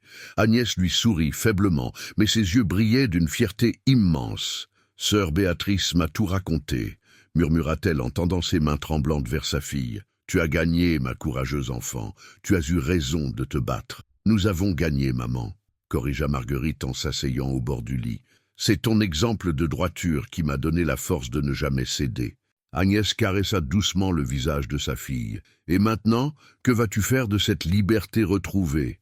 C'était la question que Marguerite redoutait. Pendant des semaines, elle avait concentré toute son énergie sur un seul objectif, prouver son innocence. Maintenant que c'était fait, un vide immense s'ouvrait devant elle. « Je ne sais pas encore, » avoua-t-elle. « Retourner au village? Reprendre ma vie d'avant? Ta vie d'avant n'existe plus, ma fille. Tu as changé. Tu as découvert une force en toi que tu ne soupçonnais pas. Il serait dommage de la gaspiller dans la petitesse de notre village. » Ces mots résonnèrent longtemps dans l'esprit de Marguerite. Sa mère avait raison. Elle n'était plus la même femme que celle qui avait été accusée sur la place du marché. L'épreuve l'avait transformée, lui avait révélé des ressources insoupçonnées. Le lendemain, sa réflexion fut interrompue par l'arrivée inattendue d'un visiteur. Sœur Marguerite Marie vint la chercher dans l'atelier de couture où elle travaillait. « Vous avez de la visite », annonça la prieure avec une expression indéchiffrable. « Le prince Louis-Antoine souhaite vous voir. » Étonnée, Marguerite se rendit au parloir du couvent, une petite pièce austère où les religieuses recevaient leurs visiteurs exceptionnels. Le prince l'y attendait, debout près de la fenêtre qui donnait sur les jardins. « Mademoiselle Delmas, dit-il en se tournant vers elle, J'espère que vous ne m'en voudrez pas de cette visite impromptue. Votre Altesse me fait honneur, répondit Marguerite en esquissant une révérence. Puis-je vous demander ce qui vous amène? Votre avenir, dit-il simplement. Hier, vous avez montré une noblesse d'âme remarquable en pardonnant à Madame de Corbière. Mais j'imagine que vous vous posez des questions sur la suite de votre existence. Marguerite acquiesça, surprise par la perspicacité du prince. C'est exactement cela, Votre Altesse. J'ai une proposition à vous faire. Mon épouse, la princesse Marie-Charlotte, recherche une dame de compagnie cultivée et de confiance. Quelqu'un qui sache lire, écrire et qui possède les qualités morales nécessaires pour accompagner une femme de son rang. Marguerite sentit son cœur s'arrêter de battre. Votre Altesse, je ne sais que dire. Ne dites rien pour l'instant. Réfléchissez. Cette position vous offrirait une sécurité matérielle, la possibilité de voyager, de découvrir le monde au-delà de votre village. Vous vivriez au château de Mirecourt, vous auriez vos propres appartements, des domestiques. Mais ma mère, votre mère, pourrait venir avec vous. Nous avons une excellente infirmerie au château, et nos médecins sont les meilleurs de la région. Elle y serait mieux soignée qu'ici, avec tout le respect que je dois aux bonnes sœurs. Marguerite était abasourdie. Cette proposition dépassait tous ses rêves les plus fous. Passer du statut de fille de savetier, accusée de vol, à celui de dame de compagnie d'une princesse. « Pourquoi moi ?» demanda-t-elle. « Pourquoi cette bonté ?» Le prince réfléchit un moment avant de répondre. « Parce que j'ai observé votre caractère au cours de cette épreuve. Vous avez fait preuve de courage, de détermination, mais aussi de mesure et de pardon. Ce sont des qualités rares, mademoiselle Delmas. Et puis, il hésita. Disons que j'ai été élevé dans l'idée que la noblesse véritable ne réside pas dans la naissance, mais dans les actes. J'ai besoin de réfléchir, Votre Altesse, et de parler avec ma mère, bien sûr. Prenez tout le temps nécessaire, mais sachez que cette offre ne sera pas éternelle. Si vous l'acceptez, il faudrait partir dans la semaine. » Après le départ du prince, Marguerite resta un long moment immobile dans le parloir, tentant d'assimiler ce qui venait de se passer. Sa vie était en train de prendre un tournant qu'elle n'aurait jamais imaginé possible. Elle se précipita vers l'infirmerie pour annoncer la nouvelle à sa mère. Agnès l'écouta sans l'interrompre, ses yeux s'écarquillant au fur et à mesure du récit. « Dame de compagnie d'une princesse », murmura-t-elle, quand Marguerite eut terminé. « Ma petite fille, dame de compagnie d'une princesse, qu'est-ce que tu en penses, maman ?» Agnès fut prise d'une quinte de toux qui dura plusieurs minutes. Quand elle put enfin parler, sa voix était encore plus faible qu'auparavant. « Je pense que c'est un signe du destin. Tu as souffert injustement. Et maintenant, la vie te donne une chance de réparer cette injustice. Mais quitter tout ce que nous connaissons, ma fille, regarde autour de toi. Qu'est-ce qui nous retient vraiment ici? Notre cabane délabrée, un village où la moitié des gens te regardent encore avec suspicion? » Marguerite ne put qu'admettre la justesse de ces paroles. « Et puis, » continua Agnès avec un sourire triste, « le temps qui me reste est compté. Autant que je le passe à te voir évoluer dans un environnement digne de toi, plutôt que de te regarder dépérir dans la médiocrité. Maman, non, laisse-moi finir. J'ai passé ma vie dans ce village, à accepter ma condition sans jamais rêver d'autre chose. Toi, tu as l'occasion de t'élever, de montrer de quoi tu es capable. Ne laisse pas passer cette chance à cause de moi. » Cette nuit-là, Marguerite fit le tour du couvent qui avait été son refuge. Elle s'arrêta dans la chapelle, dans le scriptorium où elle avait tant appris, dans le jardin où elle avait trouvé la paix. Ce lieu resterait à jamais gravé dans sa mémoire, comme l'endroit où elle avait reconstruit sa dignité. Sœur Thérèse la trouva dans la cour, contemplant les étoiles. « Vous partez, n'est-ce pas ?» dit simplement la religieuse. « Comment le savez-vous ? Cela se voit sur votre visage. Vous avez l'air de quelqu'un qui se prépare à dire adieu. »« J'ai peur, » avoua Marguerite. « Peur de ne pas être à la hauteur, peur de décevoir. » Oh, vous avez déjà prouvé que vous étiez à la hauteur des plus grandes épreuves. Le reste ne sera que détail. Sœur Thérèse lui prit la main. Vous allez me manquer, vous savez. Vous avez apporté quelque chose de spécial dans notre petite communauté. Une force, une détermination. Vous aussi, vous allez me manquer, toutes autant que vous êtes. Alors n'oubliez pas les leçons apprises ici. La patience, l'humilité, la compassion. Elles vous serviront dans votre nouvelle vie. Le lendemain matin, Marguerite se rendit chez sœur Marguerite Marie pour lui annoncer sa décision. « Je pars », dit-elle simplement. La prieure hocha la tête sans surprise. « Je m'y attendais, et vous avez raison. Cette proposition est une bénédiction, même si elle nous prive de votre présence. Ma révérende mère, comment puis-je vous remercier pour tout ce que vous avez fait, en étant heureuse, en montrant au monde que la providence divine récompense parfois les justes, même ici-bas. Et vous, n'avez-vous jamais regretté votre choix? N'avez-vous jamais eu envie de connaître autre chose que ces murs ?» Sœur Marguerite Marie sourit. « Chacun sa voie, mon enfant. La mienne était ici, la vôtre est ailleurs. L'important est de la suivre avec courage et conviction. Je n'oublierai jamais ce que vous m'avez appris. Alors notre mission sera accomplie. » 2 jours plus tard, une élégante berline aux armes des Mirecourt s'arrêtait devant la porte du couvent. Il était temps pour Marguerite de commencer le nouveau chapitre de sa vie. Le voyage jusqu'au château de Mirecourt dura 2 jours, à travers des paysages que Marguerite n'avait jamais vus. La berline du prince était confortable, capitonnée de velours bleu et équipée de coussins moelleux qui amortissaient les cahots de la route. Agnès, installée face à sa fille, semblait revivre au fur et à mesure qu'elle s'éloignait de leur ancien univers. « Regarde ces forêts !» murmurait-elle en contemplant par la fenêtre les étendues boisées qui défilaient. « Je n'avais jamais vu des arbres si hauts, si majestueux. » Marguerite partageait l'émerveillement de sa mère, mais une appréhension grandissante lui nouait l'estomac. Dans quelques heures, elle allait pénétrer dans un monde qui lui était totalement étranger, celui de la haute noblesse. Saurait-elle s'y adapter? Ne commettrait-elle pas quelque impair qui la ferait renvoyer honteusement? Le château apparut au détour d'une colline, imposant et élégant à la fois.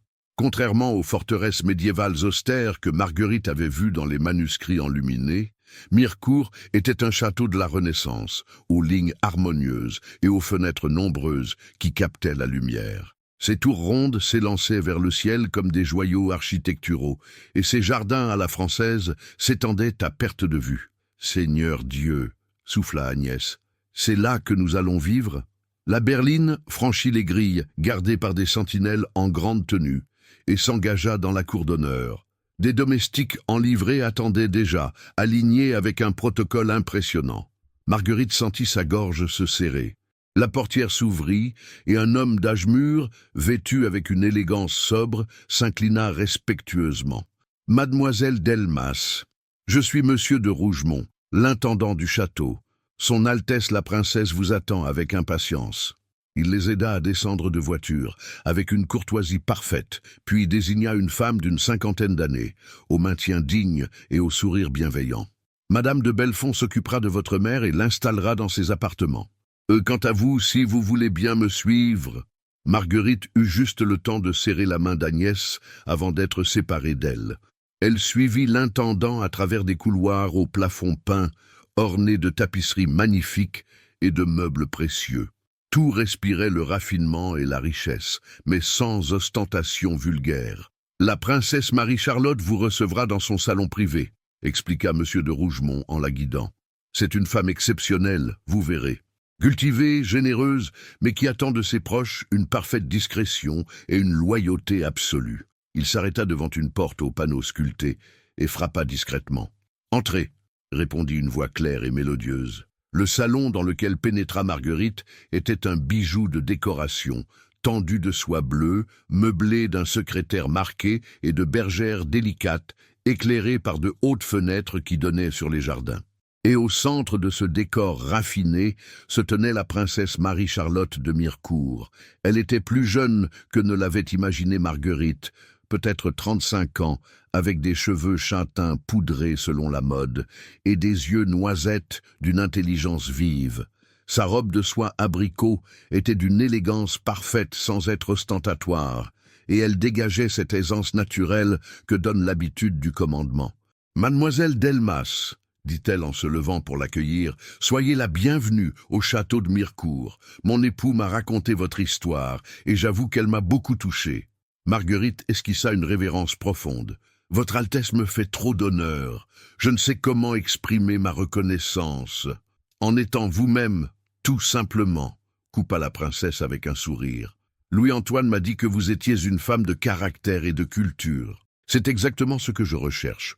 Elle l'invita à s'asseoir dans l'une des bergères et prit place en face d'elle. Permettez-moi de vous expliquer ce que j'attends de vous. Je mène une vie sociale très active. Réception, correspondance, voyages à la cour. J'ai besoin de quelqu'un qui puisse m'accompagner dans toutes ces activités, quelqu'un en qui j'ai confiance et avec qui je puisse converser librement. Je ferai de mon mieux pour vous donner satisfaction, Votre Altesse. J'en suis convaincu.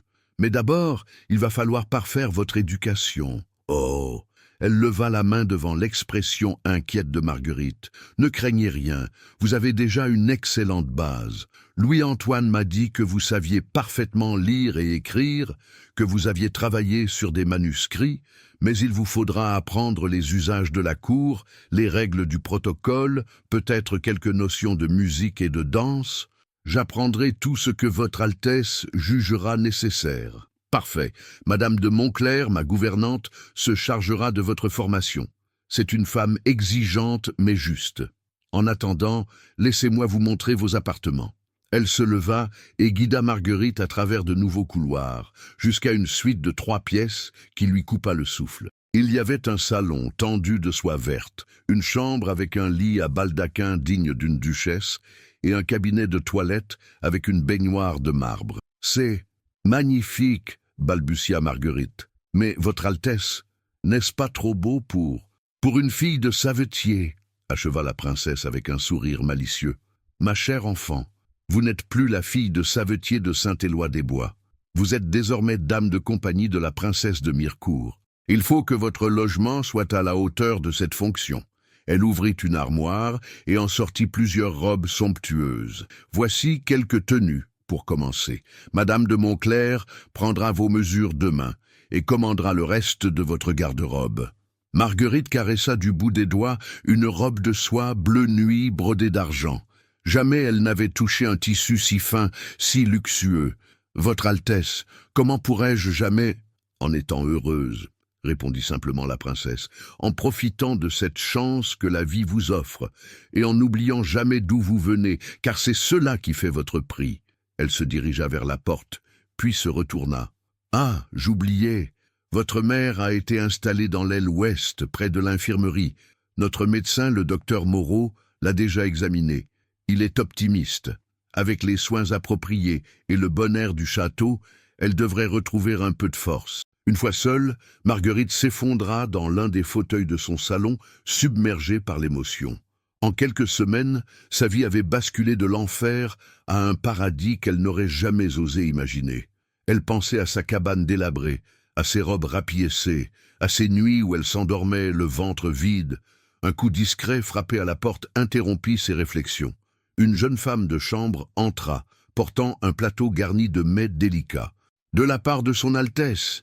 dit-elle en posant le plateau sur une table, « pour que vous vous restauriez après le voyage. » Seule à nouveau, Marguerite contempla les mets raffinés, des pâtés en croûte, des fruits confits, des gâteaux aux amandes. Elle pensa à sa mère qui, pour la première fois depuis des mois, allait peut-être pouvoir manger à sa faim et dormir dans un lit douillet. Mais au-delà de la gratitude, une détermination nouvelle naissait en elle. Elle allait se montrer digne de cette confiance exceptionnelle. Elle apprendrait tout ce qu'il fallait savoir, travaillerait sans relâche pour devenir la dame de compagnie parfaite que méritait la princesse Marie-Charlotte. En se levant pour admirer les jardins depuis sa fenêtre, elle aperçut son reflet dans la vitre. Ce visage fatigué par les épreuves, mais éclairé maintenant par l'espoir et la détermination, c'était bien le sien. Marguerite Delmas, hier accusée de vol, aujourd'hui dame de compagnie d'une princesse. La roue de la fortune avait tourné. Mais cette fois, c'était grâce à son propre courage qu'elle avait saisi sa chance. Et elle était bien décidée à ne plus jamais la lâcher. Cette nuit-là, pour la première fois de sa vie, Marguerite dormit dans un lit de princesse. Et ses rêves furent peuplés de possibilités infinies. Les semaines qui suivirent l'arrivée de Marguerite au château furent un tourbillon d'apprentissage et de découvertes. Madame de Montclerc, la gouvernante promise par la princesse, se révéla être une femme d'une 60aine d'années, ancienne dame de compagnie de la défunte reine-mère, qui connaissait les codes de la cour comme un livre ouvert. « Mademoiselle Delmas, lui dit-elle dès leur première rencontre, vous avez de la chance d'avoir un esprit vif et une bonne éducation de base. Mais il va falloir tout repenser. Votre façon de marcher, de vous asseoir, de tenir votre éventail, de converser. À la cour, chaque geste a sa signification. » Les journées de Marguerite commençaient à l'aube par des leçons de maintien.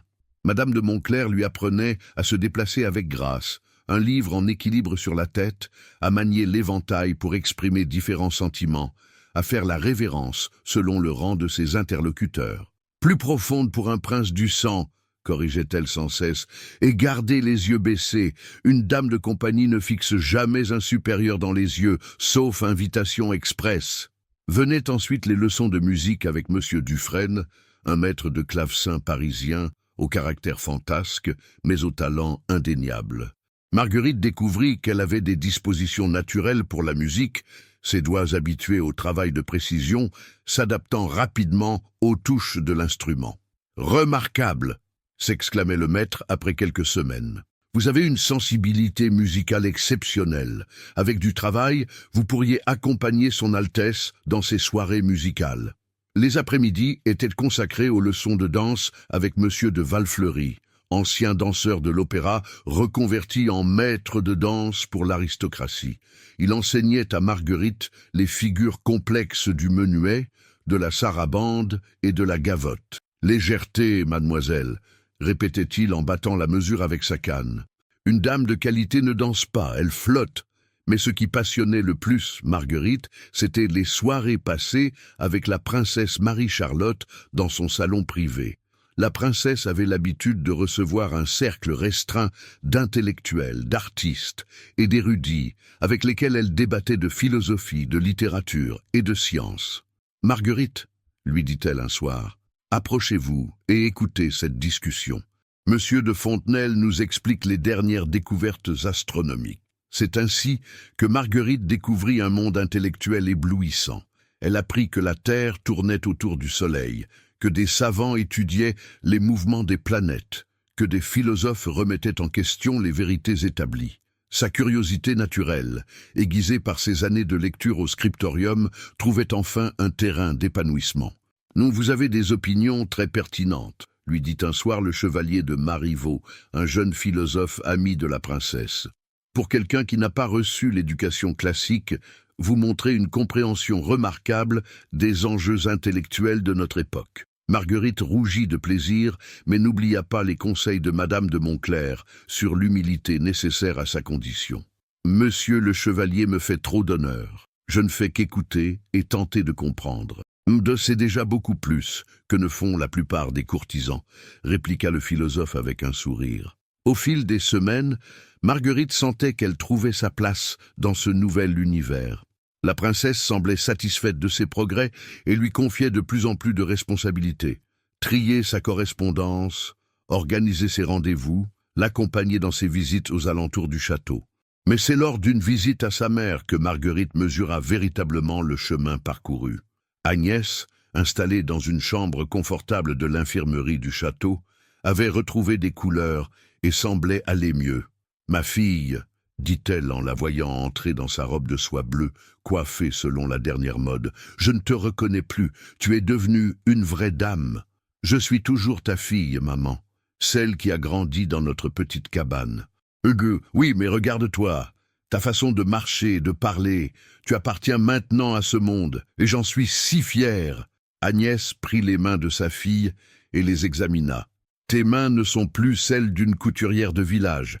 Elles sont douces, soignées, des mains de dame. Les soins du château font des miracles, » répondit Marguerite en souriant. « Mais au fond, je n'ai pas changé. Je pense toujours à notre vie d'avant, à tout ce que nous avons vécu ensemble.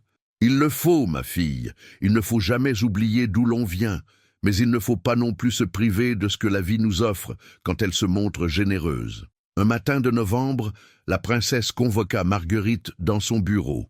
Ma chère Marguerite, commença-t-elle, je suis très satisfaite de vos progrès. Madame de Montclerc me dit que vous maîtrisez maintenant parfaitement l'étiquette, et Monsieur Dufresne vante vos talents musicaux.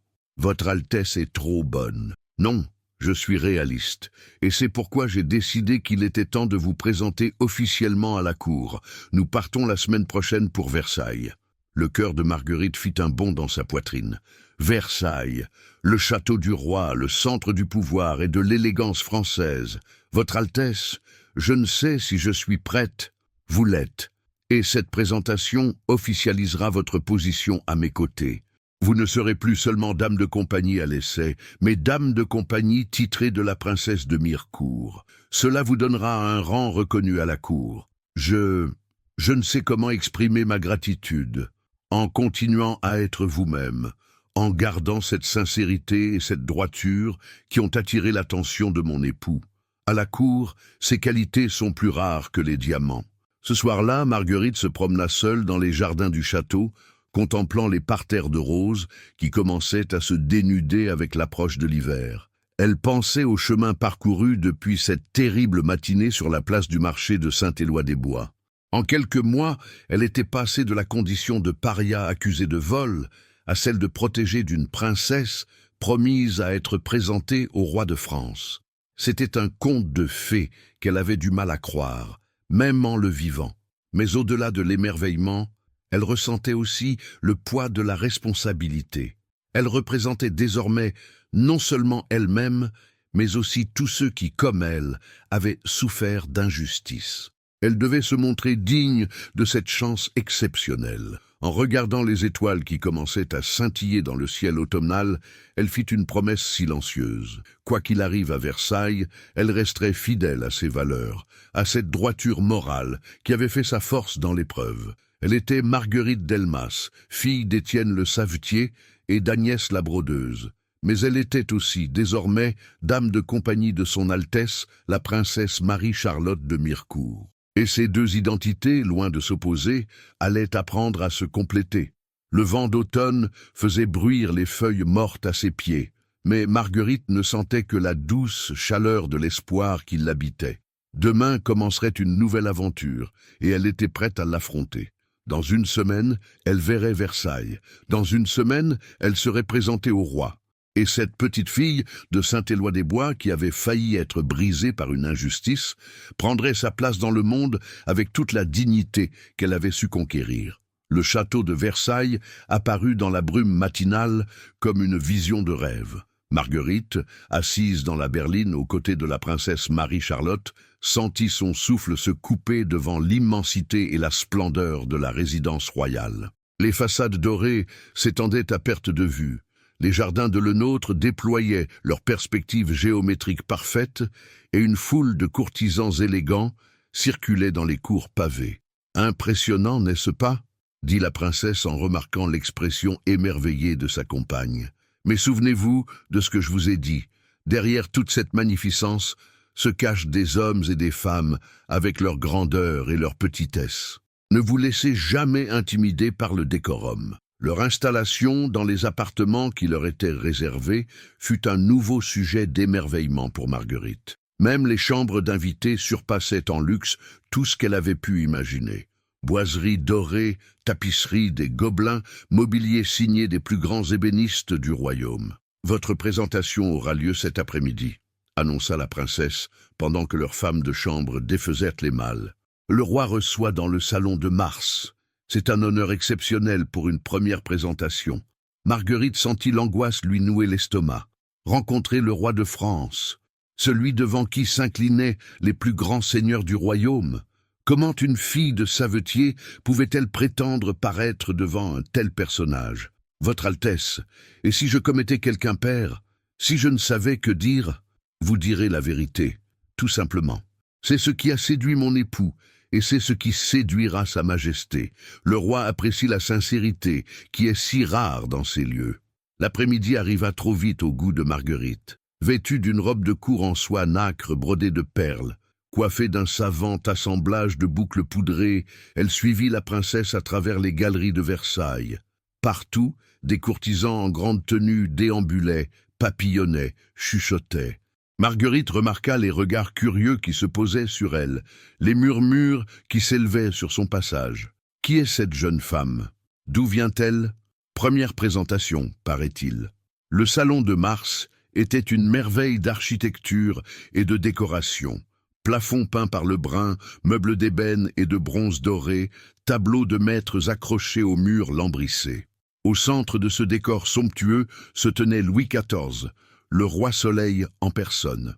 Marguerite fut frappée par sa prestance naturelle. Bien qu'âgé de 70 ans, le roi conservait cette majesté innée qui faisait de lui le souverain le plus respecté d'Europe. Vêtu d'un habit de velours bleu rebrodé d'or, une perruque parfaitement bouclée, encadrant son visage aux traits nobles, il incarnait la royauté absolue. « Sire, » dit la princesse Marie-Charlotte en s'inclinant dans une révérence parfaite, « permettez-moi de vous présenter mademoiselle Marguerite Delmas, ma nouvelle dame de compagnie. » Marguerite exécuta la révérence la plus profonde de sa vie, tremblant de tous ses membres. Quand elle se redressa, elle croisa le regard du roi, des yeux perçants mais bienveillants, qui semblaient lire jusqu'au fond de l'âme. « Mademoiselle Delmas, » dit le roi d'une voix grave et mélodieuse, « mon cousin Louis-Antoine m'a conté votre histoire. Il paraît que vous avez fait preuve d'un courage remarquable face à l'adversité. Votre Majesté m'honore de son attention, » répondit Marguerite d'une voix qu'elle espérait ferme. « J'ai simplement défendu la vérité, comme mes parents me l'ont enseigné. » La vérité. Le roi sourit légèrement. Belle notion, mais combien difficile à cerner dans notre monde de conventions.